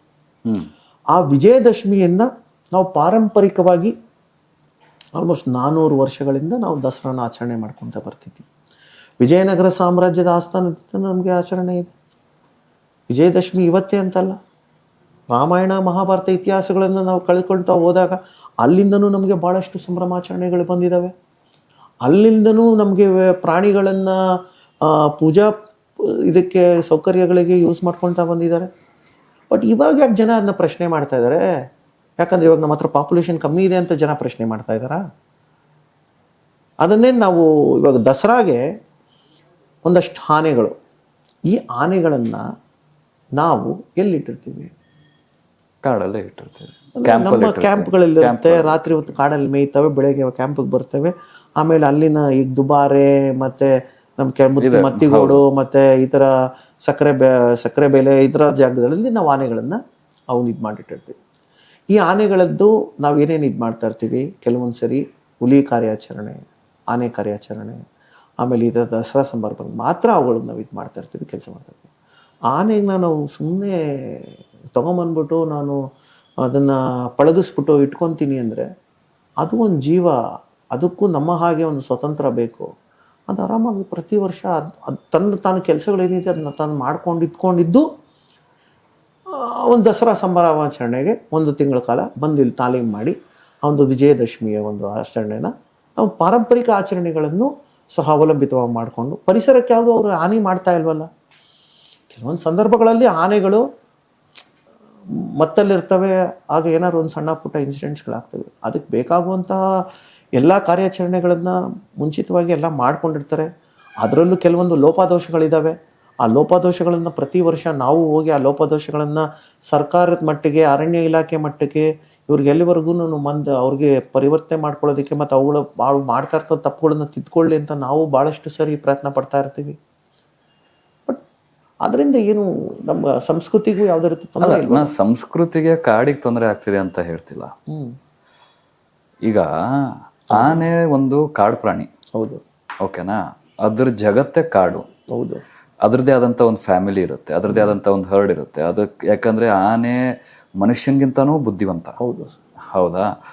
ಸೊ ಅವುಗಳನ್ನ ಅವರ ಲೈಫ್ ಸ್ಟೈಲನ್ನ ಡಿಸ್ಟರ್ಬ್ ಮಾಡಿ ನಾವು ನಮ್ಮ ಸ್ವಾರ್ಥಕ್ಕೆ, ನಮ್ಮ ಸಂಭ್ರಮಾಚರಣೆಗೆ ಯಾಕೆ ಉಪಯೋಗಿಸ್ಕೋಬೇಕು? ಸರ್ ಇವಾಗ ಎಕ್ಸಾಂಪಲ್ ಒಪ್ಕೋತೀನಿ, 400 ವರ್ಷದಿಂದ ಬಂದಿರೋದನ್ನ ಇವಾಗ ಮಾಡ್ತಿದ್ವಿ. ನಾನು ಹೇಳ್ತಿರೋದು 400 ವರ್ಷದ ಹಿಂದೆನೆ ಯಾಕೆ ಅದನ್ನ ಮಾಡ್ಬೇಕಿತ್ತು? ಅದನ್ನ ಅದ್ರ ಲೈಫ್ನ ಅದನ್ನ ಜೀವಿಸೋದಕ್ಕೆ ಬಿಡ್ಬೇಕಿತ್ತಲ್ಲ. ಸರ್ ಬಿಡಬೇಕಾಗಿತ್ತು, ಗೊತ್ತು. ಇವಾಗ ನೋಡಿ, ನಾವು ಸಾಮಾನ್ಯ ಮನುಷ್ಯ, ದೇಶಕ್ಕೆ ಆತಂಕ ಪರಿಸ್ಥಿತಿಗಳು ಬಂದಾಗ ನಾವು ಸೈನಿಕನಾಗಿ ಹೋಗಿ ನಿಂತ್ಕೋಬೇಕಾಗಿತ್ತು. ಆತನಿಗೆ ಏನು ಬೇಕು, ಒಂದು ಒಳ್ಳೆ ಟ್ರೈನಿಂಗ್ ಬೇಕು, ಇದು ಮಾಡಬೇಕು.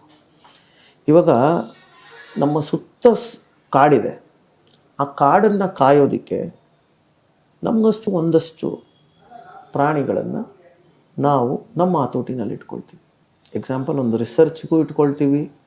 ಇವಾಗ ನಾವು ಪ್ರಯೋಗಾಲಯಕ್ಕೆ ಹೋದಾಗ ಸುಮಾರು ಪ್ರಾಣಿಗಳ ಒಂದು ಇದನ್ನೆಲ್ಲ ತೊಗೊಂಬಂದು ರಿಸರ್ಚಲ್ಲಿ ಇಟ್ಕೊಂಡಿರ್ತೀವಿ. ನಾವು ಅದನ್ನು ನಾವು ಪ್ರಶ್ನೆ ಮಾಡ್ಬೋದು, ಯಾತಕ್ಕೆ ನೀವು ಪ್ರಾಣಿಗಳ ಅವಶೇಷಗಳನ್ನು ಇದು ಮಾಡ್ಕೊಂಡು ಒಂದು ಮೆಡಿಕಲ್ ಸೈನ್ಸಲ್ಲಿ ಇವತ್ತು ಇದೆಲ್ಲ ಬೇಕು ಅಂತ ಹೇಳಿದ್ರು ನಾವು ಅದೆಲ್ಲ ಮಾಡ್ಕೊಂಡಿರ್ತೀವಿ. ಅದೇ ರೀತಿನಲ್ಲೇನೆ ಇವತ್ತೂ ಅಷ್ಟೇ ನಾವು ಏನು ಇಡೀ ಪಾಪ್ಯುಲೇಷನ್ನನ್ನೇ ಯಾವುದೋ ಅರಣ್ಯ ಇಲಾಖೆ ಆಗಲಿ ಯಾವುದೋ ಒಂದು ಸಂಸ್ಕೃತಿಗೆ ಅದಕ್ಕೆ ಇದು ಮಾಡ್ತಾ ಇಲ್ಲ. ಕೆಲವೊಂದಷ್ಟು ಪ್ರಾಣಿಗಳನ್ನು ನಮ್ಮ ಇದರಲ್ಲಿ ಇಟ್ಕೊಂಡಿದ್ದೀವಿ. ಎಕ್ಸಾಂಪಲ್, ಇವಾಗ ಒಬ್ಬ ರೈತನ ಒಂದು ಕಾಡಿಂದ ಬಂದಂಥ ಒಂದು ಆನೆ ಸುಮಾರು ತೋಟಗಳನ್ನು ಹಾಳು ಮಾಡಿ ಅಲ್ಲಿ ಊರಲ್ಲೆಲ್ಲ ಗಲಭೆ ಎಬ್ಬರಿಸಿ ಅಲ್ಲೆಲ್ಲ ಇದು ಮಾಡಿರುತ್ತೆ. ಆ ಆನೆ ತೊಂದರೆ ಮಾಡಿರುತ್ತೆ. ಆವಾಗ ಈ ಆನೆನ ಕಂಟ್ರೋಲ್ ಮಾಡೋದಕ್ಕೆ ಮನುಷ್ಯರಿಂದ ಸಾಧ್ಯ ಇಲ್ಲ. ಮುಳ್ಳಿಂದನೇ ತೆಗಿಬೇಕು. ಈ ಥರ ಒಂದು ಟ್ರೈನ್ಡ್ ಎಲಿಫೆಂಟ್ಸ್ಗಳನ್ನ ನಾವು ಈ ಥರ ಒಂದು ಆನೆ ಶಿಬಿರಗಳಲ್ಲಿ ಸಾಕೊಂಡಿರ್ತೀವಿ. ಆ ಆನೆಗಳ ಕೆಲಸ ಏನು? ಈ ಥರ ಮಂಡು ಬಾಡುವಂಥ ಆನೆಗಳನ್ನು ಹೋಗಿ ಕಂಟ್ರೋಲ್ ಮಾಡಿ. ಇವಾಗ ಸ್ಟಾರ್ಟಿಂಗ್ ನಾವೇನು ಮಾಡ್ತೀವಿ, ಒಂದು ಆನೆ ಬಂದು ಈ ಥರ ತೊಂದರೆ ಕೊಡ್ತಾ ಇದೆ ಅಂದಾಗ ಅರಣ್ಯ ಇಲಾಖೆ ಏನು ಮಾಡುತ್ತೆ, ಹೋಗಿ ಅವಕ್ಕೆ ಒಂದು ಪಟಾಕಿ ಇದು ಮಾಡಿ ಅದನ್ನು ಮತ್ತೆ ವಾಪಸ್ ಕಾಡಿಗೆ ಓಡಿಸುತ್ತೆ. ನೀನು ಕಾಡಲ್ಲಿ ಆರಾಮಾಗಿ ಮೇಯ್ಕೊಂಡಿರಪ್ಪ ಅಂತ. ಅವ ಆನೆ ಏನು ಮಾಡ್ತಾನೆ, ನಾನು ನಿಮ್ಮ ಮಾತು ಕೇಳಲ್ಲಪ್ಪ, ನಾನು ಮತ್ತೆ ಬರ್ತೀನಿ, ನನಗೆ ಏನು ಬೇಕೋ ನಾನು ತಿನ್ಕೊಂಡು ನಾನು ಪಾಡಿಗೆ ನಾನು ಹೋಗ್ತೀನಿ. ಕಾಡಲ್ಲಿ ಆಹಾರ ಸಾಕಾಗ್ತಿಲ್ಲ ನನಗೆ, ಕಾಡಲ್ಲಿ ನನಗೆ ಊಟ ಸಿಗ್ತಾ ಇಲ್ಲ, ನೀವೆಲ್ಲ ಬಂದು ಗಬ್ಬೆ ಬಿಡಿಸ್ಬಿಟ್ಟಿದ್ದೀರಾ, ನೀವು ನಮ್ಮನ್ನು ನೋಡಕ್ ಬರಬಾರ್ದು, ನಾವು ನಿಮ್ಮನ್ನು ನೋಡಕ್ ಯಾಕೆ ಬರಬಾರ್ದು ಅಂತ ಅದು ಆನೆ ಪ್ರಶ್ನೆ.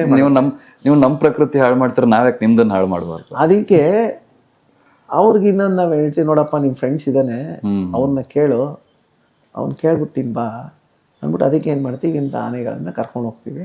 ವಾಪಸ್ ಹೋಗಪ್ಪ ನಿನ್ನ ಕಾಡಿಗೆ, ಇಲ್ಲ ಅಂದ್ರೆ ನೀನು ಹಿಡಿದು ಹೊರಗಡೆ ಕಟ್ಟಾಕ್ತೀವಿ, ನಮ್ಮಂಗೆ ನೀನು ಒಬ್ಬ ಸೇವಕ ಆಗ್ತೀಯ ನಮ್ಮ ಜೊತೆ ಅಂತ. ಸೂಪರ್ ಅಲ್ಲ ಇದು ಈ ರೀತಿ ಆಪರೇಷನ್ಸ್.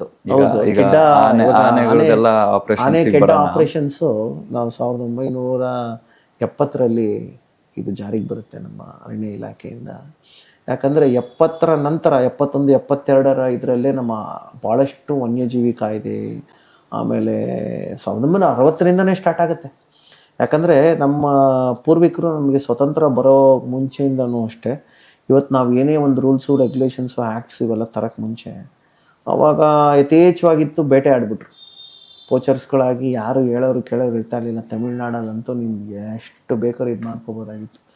ಇವತ್ತಿಂದ ಈ ಅರಣ್ಯ ಕಾಯ್ದೆ ತಂದ ಮೇಲೆ ಬೇಟೆ ಆಡೋರು, ಕಾಡು ಪ್ರಾಣಿಗಳನ್ನು ಕೊಂದು ತಿನ್ನುವಂಥವ್ರು, ಇವನ್ನೆಲ್ಲರನ್ನೂ ಕಡಿವಾಣ ಹಾಕಿ ಅದಕ್ಕೆ ಆದಂಥ ಒಂದು ಲಾ ಪಾಯಿಂಟ್ ತೊಗೊಂಬಂದು ಅದನ್ನು ಇಷ್ಟರ ಮಟ್ಟಿಗೆ ಸ್ಟ್ರಿಕ್ಟಾಗಿ ತೊಗೊಂಬಂದು ಇಷ್ಟರ ಮಟ್ಟಿಗೆ ನಾವು ತೊಗೊಂಬಂದ್ರೂ ಆವಾಗ ಅಷ್ಟೆಲ್ಲ ನಡೀತಿದ್ರು. ನಮ್ಮ ಕಾಡಿನ ಒಳಗಡೆ ಅಷ್ಟೆಲ್ಲ ಬೇಟೆಗಾರರದ್ದು ಇದು ನಡೀತಿದ್ರು. ಅವತ್ತು ನಮಗೇನೋ ಅಷ್ಟು ನಮಗೆ ಕಾಣ್ತಾ ಇರಲಿಲ್ಲ, ಗೊತ್ತಾಗ್ತಾ ಇರಲಿಲ್ಲ. ಬಟ್ ಆದರೆ ಈಗ 2000 ಇಸ್ವಿ ನಂತರ ಆಫ್ಟರ್ 2000 ಇವಾಗ ನಮಗೆ ಗೊತ್ತಾಗ್ತಾ ಇದೆ ಎಲ್ಲಿ ನಮ್ಮ population, wild life population destroy ಆಗ್ತಾ ಇದೆ, ಎಲ್ಲಿ ಹ್ಯಾಬಿಟೇಟ್ ಲಾಸ್ ಆಗ್ತಾ ಇದೆ. ಎಲ್ಲ ಆಗ್ತಿದೆ ಇವತ್ತು ಕಾಡುಗಳಲ್ಲಿ ಆಗ್ತಾ ಇರೋದು ಹ್ಯಾಬಿಟೇಟ್ ಲಾಸ್. ಅಲ್ಲ ಎಲ್ಲಿ ಜಾಸ್ತಿ ಆಗ್ತಿದೆ? ಕರ್ನಾಟಕದಲ್ಲಿ ಎಷ್ಟೊಂದು ಕಾಡು, ಕರ್ನಾಟಕದಲ್ಲಿ ಎಲ್ಲಾ ಬನ್ನೇರುಘಟ್ಟ ಕಡೆನೂ ಇದೆ, ಆಗ್ತಾ ಇದೆ. ಬಂಡೀಪುರ, ಸರ್ ನಾಗರ. ಎಲ್ಲಾ ಕಡೆನೂ ಇದ್ದಾರೆ ಬೇಟೆಗಾರರು. ಹ್ಮ್ ಏನು ಸುಮ್ಮನೆ ಕೂತ್ಕೊಂಡಿರ್ತಾರ? ನನ್ಗೆ ಇವತ್ತೇನೋ ಒಂದು ಬೇಟೆ ಆಡಬೇಕು ಅನ್ನೋ ಆಸೆ. ಇವಾಗ ಮಡಿಕೇರಿ ಕಡೆ ಹೋಗಿ, ಮಡಿಕೇರಿನಲ್ಲಿ ನಾವು ಬೆಲ್ಲ ಹಂಟರ್ಸ್ ಫ್ಯಾಮಿಲಿ ಹಾಗೆ ಹೇಗೆ ಅನ್ಕೋಸ್ಕೋತಾರೆ, ಮನೆಯಲ್ಲಿ ದೊಡ್ಡ ದೊಡ್ಡ ಇದನ್ನ ಸ್ಕಲ್ಗಳನ್ನೆಲ್ಲ ಹಾಕೊಂಡು ಯಾಕೆ ಹಾಕೊಂಡು ಒಂದು 4 ಜನ ಮನುಷ್ಯರ ಸ್ಕಲ್ ಹಾಕೊಳ್ಳಿ, ನಾನು ಇಂಥವ್ನು ಕೊಂದೆ, ನಾನು ಅಂಥವ್ನು ಕೊಂದೆ ಅಂದ್ಬಿಟ್ಟು. ಹೌದು. ವೀರಪ್ಪನ್ ಕಾರ್ಯಾಚರಣೆ ಮಾಡಿದ್ರಲ್ಲ, ವೀರಪ್ಪನ ಕೊಂದಾಕಿದ್ರು ತಾನೆ, ವೀರಪ್ಪನೆಲ್ಲ ಒಂದು ಸ್ಟ್ರಕ್ಚರ್ ಮಾಡ್ಬಿಟ್ಟು ನಿಲ್ಸ್ಬಿಟ್ಟು ನೋಡಪ್ಪ ವೀರಪ್ಪನ ಕೊಂದೆ ಅಂತ ಹಾಕೋಬೋದಾಗಿತ್ತಲ್ಲ, ಯಾಕೆ ಹಾಕಲ್ಲ? ಕರೆಕ್ಟ್. ಸೊ ಆ ಥರ ಒಂದು ಇಲ್ಲಿಗಲ್ ಪೋಚಿಂಗ್ಗಳಿಂದ ಇದು ಮಾಡಿದಾಗ ನಮ್ಮ ಅರಣ್ಯ ನಾಶ ಆದಾಗ, ಸೊ ಈ ರೀತಿ ಒಂದು ನಾವು ಯಾವಾಗ ಜನಗಣತಿ ಮಾಡಕ್ ಸ್ಟಾರ್ಟ್ ಮಾಡಿದ್ವಿ ಅವಾಗ ನಮ್ಗೆ ಗೊತ್ತಾಗ್ತಾ ಬಂತು ಎಲ್ಲಿ ನಾವು ಯಾವ ಪ್ರಾಣಿಗಳ ಸಂಖ್ಯೆ. ಹೇಗ್ ಮಾಡ್ತೀರಾ ಸರ್ ಜನಗಣತಿ? ಅಂದ್ರೆ ಅಂದ್ರೆ ಪ್ರಾಣಿಗಳ ಕಾಡು ಪ್ರಾಣಿಗಳ ಜನಗಣತಿ. ಪ್ರಾಣಿಗಳ ಗಣತಿ ಮಾಡಿದಾಗೆ ತಾನೇ ಗೊತ್ತಾಗೋದು ನಮ್ಮ ದೇಶದಲ್ಲಿ ಎಷ್ಟು ಪ್ರಾಣಿಗಳಿದೆ ಅಂತ. ಹೇಗ್ ಮಾಡ್ತಾರೆ ಸರ್ ಇವಾಗ ಪ್ರಾಣಿ ಗಣತಿ ಮಾಡೋದಕ್ಕೆ ಮೇನ್ ಏನಂದ್ರೆ, ಇವಾಗ GPS ಟ್ರ್ಯಾಕ್ ಮಾಡ್ತಾರೆ. ಒಂದು ಪ್ರಾಣಿ, ಒಂದು ಆವಾಸ ಸ್ಥಾನ, ಒಂದು ರೇಂಜ್ ಅಂತ ಇರುತ್ತೆ.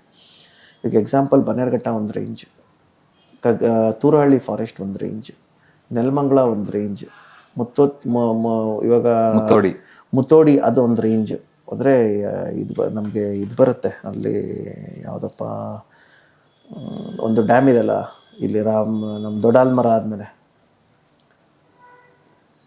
ದೊಡ್ಡಾಲ್ಮರ ಆದಮೇಲೆ ಇದು ಡ್ಯಾಮ್ ಬರುತ್ತೆ, ಉಳಿಯೂರು ದುರ್ಗನ ಏನೋ ಹೇಳ್ತಾರೆ, ನಮಗೆ ಎಲ್ಲ ಗೊತ್ತಿರ್ತವೆ ಮರ್ತ್ಬಿಟ್ಟೆ. ಸೊ ಅಲ್ಲಿ ಇವಾಗ ರೇಂಜಸ್ಗಳು ಆ ಥರ ಇರ್ತವೆ, ಫಾರೆಸ್ಟ್ ರೇಂಜಸ್. ಸೊ ಆ ಥರ ಒಂದು ರೇಂಜಸ್ಗಳಿಗೆ ಒಂದು ಫಾರೆಸ್ಟ್ ಡಿಪಾರ್ಟ್ಮೆಂಟ್ ಇಷ್ಟಿಷ್ಟು ಜನ ಅಂತ ನೇಮಕ ಮಾಡಿರ್ತಾರೆ.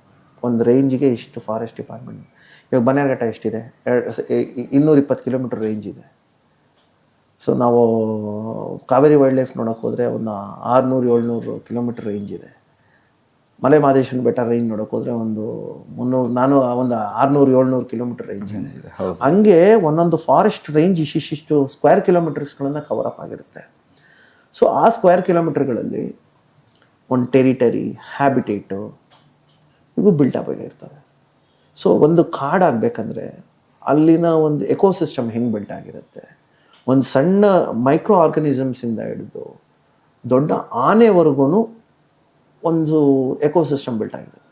ಒಂದಕ್ಕೊಂದು ಅವಲಂಬಿತವಾಗಿರ್ತವೆ. ಇದರಲ್ಲಿ ಯಾವುದೇ ಒಂದು ಎಕೋಸಿಸ್ಟಮ್ಗೆ ಇಲ್ಲೇನೇ ಡಿಸ್ಟರ್ಬ್ ಆದ್ರೂ ಕಂಪ್ಲೀಟ್ಲಿ ಫಾರೆಸ್ಟ್ ಡಿಸ್ಟರ್ಬ್ ಆಗೋಗುತ್ತೆ. ನಾನು ಕೇಳ್ತಿರೋದು ಟೆಕ್ನಿಕಲಿ ನನಗೆ ಗೊತ್ತು ಹೇಗೆ ಮಾಡ್ತಾರೆ ಅಂತ, ಬಟ್ ನಮ್ಮ ಆಡಿಯನ್ಸ್ಗೆ ನೀವು ಹೇಳಬೇಕು ಅಂತ ನಾನು ಹೇಳ್ತಿರೋದೇನಂದ್ರೆ, ಈಗ ಹುಲಿಗಳು ಈ ಕಾಮನ್ ಮ್ಯಾನ್ ನೋಡಿದ ಹುಲಿ ಒಂದೇ ಸರಿ, ನಾನು ಅದೇ ಪಾಯಿಂಟ್ ಅಲ್ಲೇ ಮಾತಾಡ್ತಿದ್ದೆ, ಅದು ಅಲ್ಲಿಂದ ಅಲ್ಗೋಗ್ಬಿಡ್ತು. ಒಂದು ರೇಂಜ್ ಅಂತ ಬಂದಾಗ, ಸೊ ಇವಾಗ ನಾವು ಏನ್ ಮಾಡ್ತೀವಿ, ಕರ್ನಾಟಕದಲ್ಲಿ ನಮ್ಗೆ ಎಷ್ಟು ಫಾರೆಸ್ಟ್ಗಳಿದೆ, ಎಷ್ಟು ವೈಲ್ಡ್ ಲೈಫ್ ಸ್ಯಾಂಚುರೀಸ್ಗಳಿದೆ, ಅಲ್ಲಿನ ಅಷ್ಟು ಸ್ಯಾಂಚುರಿ ಇವ್ರುಗಳಿಗೆ ಈಗ ನಾವು ಗಣತಿ ಸ್ಟಾರ್ಟ್ ಮಾಡ್ತಾ ಇದೀವಿ. ಅದು ಯಾಕಂದ್ರೆ ಒಂದು ಸರಿ ಸ್ಟಾರ್ಟ್ ಮಾಡಿದಾಗ ಅಟ್ಲೀಸ್ಟ್ 2 years ತಗೊಳುತ್ತೆ ಗಣತಿ ಮಾಡೋದಕ್ಕೆ. ಸೊ ಯಾಕಂದ್ರೆ ಇವ್ರು ಕಂಪ್ಲೀಟ್ಲಿ ರೇಂಜ್ ರಿಪೋರ್ಟ್ ಕೊಡಬೇಕು. ಓಕೆ, ನಮ್ಮ ಒಂದು ಈ ರೇಂಜಲ್ಲಿ ಇವಾಗ ದಿನ ವಾಚರ್ಸ್ಗಳು ಕೈಯಲ್ಲಿ ಎಷ್ಟು ಅಲ್ಲಿ ಯಾವ ಹುಲಿ ಇದೆ, ಈ ರೇಂಜಲ್ಲಿ ಈ ಒಂದು ನಮ್ಮ ಬನ್ನೇರುಘಟ್ಟ ರೇಂಜಲ್ಲಿ ಎಷ್ಟು ಹುಲಿ, ನಮ್ಮ ಇನ್ನರ್ ಸೆಕ್ಟರ್ ರೇಂಜಲ್ಲಿಗೆ ಎಷ್ಟು ಹುಲಿ ಇದೆ, ಎಷ್ಟು ಆಚೆ ಹೋಗಿದ್ದೇವೆ, ಎಷ್ಟು ಬಂದಿದ್ದೇವೆ. ಆಮೇಲೆ ಅಲ್ಲೇನು ಮಾಡ್ತಾರೆ, ಆ ಹುಲಿಗಳನ್ನು ಗುರುತಿಟ್ಕೊಳ್ತಾರೆ. ಆ ಹುಲಿಗಳ ಒಂದು ಸ್ಕ್ಯಾಟಿಂದ ಹಿಡಿದು, ಅಂದರೆ ಅವು ಏನು ಮೋಷನ್ ಮಾಡ್ತವೆ ಆ ಸ್ಕ್ಯಾಟಿಂದ ಹಿಡಿದು, ಆಮೇಲೆ ಅವುಗಳ ಕೂದಲು, ಇದು ಎಲ್ಲನೂ ಪರಿಗಣನೆಗೆ ತಗೊಳ್ತಾರೆ.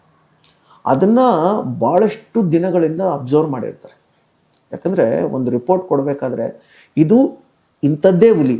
ಈಗ ಎಕ್ಸಾಂಪಲ್ಲು, ನಾವೊಂದು ರೌಡಿ ರಂಗ ಅಂತ ನಾವೊಂದು ಆನೆನ ಐಡೆಂಟಿಫೈ ಮಾಡಿದ್ರೆ, ಆ ಆನೆಗೆ ನಾವು ಎಷ್ಟು ಸರಿ ನಾವು ಐಡೆಂಟಿಫಿಕೇಶನ್ ಮಾಡೋದಕ್ಕೋಸ್ಕರನೇ ಅದಕ್ಕೆ ಒಂದು ಹೆಸರಿಟ್ಟು, ಇದೊಂದು ಆನೆ ಇದೆ, ಇಲ್ಲೊಬ್ಬ ಆನೆ ರೌಡಿ ರಂಗ ಇದ್ದಾನೆ, ಇಲ್ಲೊಬ್ಬ ಸಿದ್ಧ ಇದ್ದಾನೆ, ಇಲ್ಲೊಬ್ಬ ಮ್ಯಾಕ್ ಇದ್ದಾನೆ, ಇಲ್ಲೊಬ್ಬ ಸ್ಯಾಮ್ ಇದ್ದಾನೆ, ಇಲ್ಲೊಬ್ಬ ವನರಾಜ ಇದ್ದಾನೆ, ಇಲ್ಲೊಬ್ಬ ವನಿತೆ ಇದ್ದಾಳೆ, ಇದರಲ್ಲಿ ಸುಧಾ ಇದ್ದಾಳೆ, ಲಕ್ಷ್ಮಿ ಇದ್ದಾಳೆ. ಇದೆಲ್ಲ ನಾವೇನಕ್ಕೆ ಇದು ಮಾಡ್ತೀವಿ ಅಂದರೆ, ಆ ಥರ ಒಂದು ಅಬ್ಸರ್ವೇಷನ್ ಮಾಡಿ ಇಟ್ಕೊಳ್ತೀವಿ ಅದನ್ನು. ಇಲ್ಲಿ ನಮ್ಮ ರೇಂಜಲ್ಲಿ ಇಷ್ಟು, ಈ ಒಂದು ಇವತ್ತು ಬನ್ನೇರುಘಟ್ಟನಲ್ಲಿ ಇಷ್ಟು ಹುಲಿ ಇದೆ, ಕಾವೇರಿ ವೈಲ್ಡ್ ಲೈಫಲ್ಲಿ ಇಷ್ಟು ಹುಲಿ ಇದೆ, MMLಸಲ್ಲಿ ಇಷ್ಟು ಹುಲಿ ಇದೆ, ಆಮೇಲೆ ಭದ್ರಾ ಫಾರೆಸ್ಟಲ್ಲಿ ಇಷ್ಟು ಹುಲಿ ಇದೆ, ನಾಗರಹೊಳೆಯಲ್ಲಿ ಇಷ್ಟು ಹುಲಿ ಇದೆ, ಮತ್ತು ಬಂಡೀಪುರಲ್ಲಿ ಇಷ್ಟು ಹುಲಿ ಇದೆ, ಆಮೇಲೆ ನಮ್ಮ ದಾಂಡೇಲಿಲಿ ಇಷ್ಟು ಹುಲಿ ಇದೆ. ಸೊ ಹೀಗೆ ಪ್ರತಿ ಹಂತವಾಗಿ ಅದನ್ನು GPS ಟ್ರ್ಯಾಕ್ ಮುಖಾಂತರನೂ ನಾವು ಟ್ರ್ಯಾಕ್ ಮಾಡಿ ಅವುಗಳ ಒಂದು ಗಣತಿನ ಮತ್ತು ಇವು ಎಲ್ಲಿಂದ ಎಲ್ಲಿ ಹೋಗಿರ್ತವೆ ಎಲ್ಲಿ ಬರ್ತವೆ ಅದನ್ನು ಕಂಪ್ಲೀಟಾಗಿ ಗಣನೆಗೆ ತೊಗೊಂಡು ಆ ಜನಗಣತಿ ಮಾಡಿ ಸೊ ನಾವು ಅದೇ ರೀತಿನೇ ರಿಪೋರ್ಟ್ ರೆಡಿ ಮಾಡೋದು. ಮಿನಿಮಮ್ ಒಂದು ಈ ಕಾಡ್ ಒಳಗಡೆ ಕ್ಯಾಮ್ರಾ ಹಾಕ್ತಾರೆ ಗೊತ್ತಾ, ಹೌದೌದು, ಮರಗಳಿಗೆ ಹೋಗಿ ಕ್ಯಾಮ್ರಾ ಇಟ್ಟು ಬರ್ತಾರೆ, ಕ್ಯಾಮ್ರಾ ಟ್ರ್ಯಾಪ್ಸ್, ಒಂದು ಕ್ಯಾಮ್ರಾ ಟ್ರಾಪ್ಸ್. ಅದು ಜನಗಣತಿಗೆ ನಾನು ಎಷ್ಟೊಂದು ನೋಡಿದ್ದೀನಿ ನಾನು, ಯಾಕಂದ್ರೆ ನಾನು ವರ್ಕ್ ಮಾಡಿದ್ವಿ ಕ್ಯಾಮ್ರಾ ಡಾಕ್ಯುಮೆಂಟ್ರಿ ನೋಡಿದ್ರ ನಮ್ದು. ನೋಡಿದೆ. ಸೊ ಆ ಡಾಕ್ಯುಮೆಂಟ್ರಿ ಮಾಡೋದಕ್ಕೋಸ್ಕರ ನಾನು 25 ದಿನ ಫಾರೆಸ್ಟ್ ಅಲ್ಲಿ ಇದ್ದೆ. ಸೊ ಅವಾಗ ತುಂಬಾ forest, Bandipur, Nagarhole, interior of the interior places ಹೋಗಿ ನೋಡಿದೀನಿ. ಸೊ ಅವಾಗ ಈ ಕ್ಯಾಮ್ರಾ ಟ್ರಾಪ್ಸ್ ನೋಡಿದೆ. ಈ ಕ್ಯಾಮ್ರಾ ಟ್ರಾಪ್ಸ್ ಇಂದಾನು ಜನಗಣತಿ ಮಾಡ್ತಾರೆ. ನಾವ್ ಯಾಕಂದ್ರೆ ಒಂದು ಐಡೆಂಟಿಫಿಕೇಶನ್ ಅಂತ ಇದು ಬಂದಾಗ ಕ್ಯಾಮ್ರಾ ಟ್ರಾಪ್ಸ್ ನಾವು ತುಂಬಾ ಇದು ಉಪಯೋಗಿಸ್ತೀವಿ. ಫುಟ್ ಮಾರ್ಕು, ಆಮೇಲೆ ಅದರದ್ದು ಇದು ಹೇರ್ ಸ್ಯಾಂಪಲ್ಸು, ಆಮೇಲೆ ಅದು ಸ್ಕ್ಯಾಟ್ ಮಾಡುತ್ತಲ್ಲ ಅದು, ಇದು ಇಂಥದ್ದೇ ಪ್ರಾಣಿದು. ಸೊ ಇದನ್ನೆಲ್ಲ ಐಡೆಂಟಿಫಿಕೇಶನ್ ಮಾಡಬೇಕಾದ್ರೆ ಕ್ಯಾಮ್ರಾ ಟ್ರ್ಯಾಪ್ಸ್ನ ಹಾಕಿಸಿರ್ತೀವಿ. ಆ ಕ್ಯಾಮ್ರಾ ಟ್ರ್ಯಾಪ್ಸ್ಗೆ ನಾವು ಎಷ್ಟು ಜಾಗದಲ್ಲಿ ಅವನ್ನ ಟ್ರ್ಯಾಪಿಂಗ್ ಹಾಕಿರ್ತೀವಿ ಅಂದರೆ ನಮ್ಮ ಒಂದು ರೇಂಜ್ ಎಲ್ಲೆಲ್ಲಿದೆಯೋ ಅಲ್ಲಿವರೆಗೂ ನಾವು ಕ್ಯಾಮ್ರಾ ಟ್ರ್ಯಾಪ್ಸ್ ಹಾಕಿರ್ತೀವಿ. ಈ ಹುಲಿ ಇಷ್ಟು ಸರಿ ಕಂಡು ಬಂತು, ಇದು ಇದ್ರ ಹುಲಿನ, ಇದ್ರ ಮರಿ ಯಾವುದಿದೆ, ಇದ್ರ ದೊಡ್ಡದು ಯಾವುದು, ಚಿಕ್ಕದು ಯಾವುದು, ಈ ಥರ ಆ ಒಂದು ಗಣತಿ ಮಾಡಬೇಕಾದ್ರೆ ಅದ್ರ ಮುಖಾಂತರನೂ ನಾವು ಜನಗಣತಿ ಮಾಡ್ಬೇಕಾಗಿ ಬರುತ್ತೆ. ಯಾವ್ದಾದ್ರು ಇನ್ಸಿಡೆಂಟ್ ಆಗಿದಾವ ಈ ಕ್ಯಾಮ್ರಾ ಟ್ರ್ಯಾಪ್? ಹಂಗೆ ಫನ್ನಿ ಇನ್ಸಿಡೆಂಟ್ ಏನಾದ್ರು? ನಾನು ಯಾಕಂದ್ರೆ ನೋಡಿದೀನಿ, ಹುಲಿಗಳು ಬಂದು ಹಿಂಗೆ ನೋಡ್ತಿರುತ್ತೆ ಕ್ಯಾಮ್ರಾ ಟ್ರ್ಯಾಪ್ ಹತ್ರ. ಅವಕ್ಕೇನ್ ಗೊತ್ತಿರುತ್ತೆ, ಅದಕ್ಕೆ ಅವಕ್ಕೇನ್ ಗೊತ್ತಿರುತ್ತೆ. Every moment is funny moment. Camera traps ಅಲ್ಲಿ ಇವಾಗ ಎಕ್ಸಾಂಪಲ್, ಇವಾಗ ನೀನೇ ಹೋಗೋನ್ ಕುತ್ಕೊಂಡು ಈ ಕ್ಯಾಮ್ರಾ ಇಟ್ಕೊಂಡು ಅಬ್ಸರ್ವ್ ನೋಡೋದು ಹೆಂಗಿದೆ, ನೀನ್ ಜಸ್ಟ್ ಒಂದು ಕ್ಯಾಮ್ರಾ ಟ್ರ್ಯಾಪ್ ಇಟ್ಬಿಟ್ಟು ನೀನು ಆಮೇಲೆ ಬಂದ್ಬಿಟ್ಟು ಅದು ನೋಡಿದಾಗ, ಹೌದು, ನೀನೇ ಸ್ವತಃ ಅಲ್ಲಿ ಕುತ್ಕೊಂಡು ನೋಡಿದಾಗ ನೀನ್ ಹೆಂಗ್ ಅನ್ಸುತ್ತೆ. ಇವತ್ತು ನಾನು ಎಷ್ಟೋ ಜನ ಬರ್ಡ್ ವಾಚರ್ಸ್ಗಳು ಫಾರೆಸ್ಟ್ ಹೋಗ್ತಾರಲ್ಲ, ಅಯ್ಯೋ ಅವ್ರುಗಳು ಅವರ್ಗಟ್ಲೆ ಕಾಯ್ತಾ ಇರ್ತಾರೆ ಒಂದು ಸ್ನ್ಯಾಪ್ ಶಾಟ್ ತಗೊಳ್ಳೋದಕ್ಕೆ. ಅದು ಒಂದು ಸರಿ ಅವ್ರು ಶಾರ್ಟ್ ತಗೊಂಡ್ರೆ ಒಂದು 160-200 ಶಾರ್ಟ್ಗಳು ತಗೊಂಡಿರ್ತಾರೆ. ಅದರಲ್ಲಿ ಯಾವುದೋ ಒಂದು ಫೋಟೋನ ಅವ್ರು ಸೆಲೆಕ್ಟ್ ಮಾಡ್ತಾರೆ, 1-2 ಫೋಟೋಗಳನ್ನು. ಇನ್ನೆಷ್ಟು ಅದ್ರ ಪಟ್ಟಿಗೆ ಅವ್ರು ವರ್ಕ್ ಮಾಡಿರ್ಬೇಡ. ಇವತ್ತು ಟೆಕ್ನಾಲಜಿ ಚೇಂಜ್ ಆಗಿದೆ, ಕ್ಯಾಮ್ರಾ ಟ್ರ್ಯಾಪ್ಸ್ ಬಂದಿದೆ, ಇವತ್ತು ಇದು ಮಾಡ್ತಿದ್ದಾರೆ. ಈಗ ನಮ್ಮ ಜನಗಣತಿ ಗೊತ್ತಾಗ್ತಾ ಇದೆ, ಇಷ್ಟು ಪರ್ಸೆಂಟ್ ನಮ್ಮ ಅನಿಮಲ್ಸಲ್ಲಿ ನಾವು ಹಿಂಗಿದ್ದೀವಿ ಇದೆ ಅಂತ. ಇವತ್ತು ಕರ್ನಾಟಕ ಆನೆಗಳ ನಂಬರ್ 1 ಇದೆ, ಚಿರತೆಗಳ ನಂಬರ್ 1 ಇದೆ, ಹುಲಿಗಳ ಸಂಖ್ಯೆಯಲ್ಲಿ 2ನೇ ಸ್ಥಾನ ಇದೆ. ಬೇರೆ ಇನ್ನೂ ಎಷ್ಟೋ ಸ್ಪೀಷೀಸ್ಗಳಲ್ಲಿ ನಾವು ಉನ್ನತ ಸ್ಥಾನದಲ್ಲಿದ್ದೀವಿ. ಇವತ್ತು ನಮ್ಮ ಕರ್ನಾಟಕದಲ್ಲಿ ನ್ಯಾಚುರಲ್ ವೆಜಿಟೇಷನ್ನು ಆಲ್ಮೋಸ್ಟ್ ಒಂದು 60% ಅಂತ ನಾವು ಅಂದ್ಕೊಂಡ್ರು, ಇಡೀ ಕರ್ನಾಟಕ ರೇಂಜ್ ನಾವು ಕವರ್ ಮಾಡಿ 40%ಅಲ್ಲಿ ಒಂದು 60% ನಮ್ಮಲ್ಲಿ ಇವತ್ತು ನಾವು ನ್ಯಾಚುರಲ್ ವೆಜಿಟೇಷನ್ ಇಟ್ಕೊಂಡಿದ್ದೀವಿ ಅಂದರೆ ಇನ್ನೂ ನಾವು ಅದನ್ನ ಪ್ರೌಡ್ ಫೀಲ್ ಮಾಡಬೇಕು. ಈಗ ನೀವು ಬೇರೆ ರಾಜ್ಯಗಳಿಗೆ ಕಂಪೇರ್ ಮಾಡಿದ್ರೆ ಎಷ್ಟೋ ರಾಜ್ಯಗಳಲ್ಲಿ ಸಂಪೂರ್ಣವಾಗಿ ನ್ಯಾಚುರಲ್ ವೆಜಿಟೇಷನ್ ಹಾಳಾಗಿ ಹೋಗ್ತಾ ಇದೆ. ಇವತ್ತು ಕೇರಳ ಅಂತ ಊರುಗಳಲ್ಲೇ ಸಂಪೂರ್ಣವಾಗಿ ಅವರ ನ್ಯಾಚುರಲ್ ವೆಜಿಟೇಷನ್ಸ್ಗಳನ್ನು ಇವಾಗ ಅವರ ಇನ್ಫ್ರಾಸ್ಟ್ರಕ್ಚರ್ಗಳನ್ನು ಮತ್ತು ಅಲ್ಲಿ ಟೆಕ್ನಾಲಜಿ ಮತ್ತು ಇದನ್ನೆಲ್ಲ ಬೆಳೆಸೋದಕ್ಕೋಸ್ಕರ, ಅವ್ರು ಡೆವಲಪ್ಮೆಂಟ್ ಮಾಡೋದಕ್ಕೋಸ್ಕರ ಅವ್ರು ಎಲ್ಲ ರೀತಿಯಲ್ಲೂ ಅವ್ರ ಅರಣ್ಯಗಳನ್ನು ನಾಶ ಮಾಡ್ಕೊಳ್ತಾ ಬರ್ತಾ ಇದ್ದಾರೆ. ಬಟ್ ಅದರ ಫ್ಯೂಚರಲ್ಲಿ ಅದು ಅವ್ರಿಗೆ ಎಫೆಕ್ಟ್ ಆಗೋದು. ಇವನ್ ಸಮ್ಮರಲ್ಲಿ ನಾವು ಕೇರಳಕ್ಕೆ ಹೋದ್ರು ತಣ್ಣಗಿರ್ತಾ ಇತ್ತು. ಇವಾಗ ಕೇರಳದಲ್ಲೇ ಹ್ಯುಮಿಡಿಟಿ ಸ್ಟಾರ್ಟ್ ಆಗ್ತಾ ಇದೆ. ಯಾಕಂದರೆ ಅವ್ರುಗಳು ಮಾಡ್ಕೊಳ್ತಾ ಇರೋ ತಪ್ಪಿಂದನೇ ಅವರು ಮತ್ತೆ ಡಿಫಾರೆಸ್ಟೇಷನ್ ಆಗ್ತಾ ಇರೋದ್ರಿಂದ. ಸೊ ಮತ್ತೆ ಅದು ಇದಾಗ್ತಾ ಇದೆ, ತೊಂದರೆ ಆಗ್ತಾ ಇದೆ. ಸೊ ಜನಗಣತಿಗೆ ಮೇನ್ ಮುಖ್ಯ ಕಾರಣ ಇವೆಲ್ಲ ನಮಗೆ ಬೇಕೇ ಬೇಕು. ಯಾಕಂದರೆ ಕೇರಳದಲ್ಲಿ ಇಷ್ಟು ಆನೆ ಇದೆ, ಕೇರಳದಲ್ಲಿ ಹೇಳ್ತಾರೆ ಕೇರಳಕ್ಕೆ ಆನೆಗೆ ನಂಬರ್ 1 ಅಂತ, ತಮಿಳ್ನಾಡು ಹೇಳ್ತಾರೆ. ಬಟ್ ಪಾಪ್ಯುಲೇಷನಲ್ಲಿ ಈ ಗಣತಿ ಕೊಟ್ಟಾಗ ತಾನೇ ನೀನು ಯಾರು ಇದು ಅಂತ ಗೊತ್ತಾಗೋದು. ಹೌದು.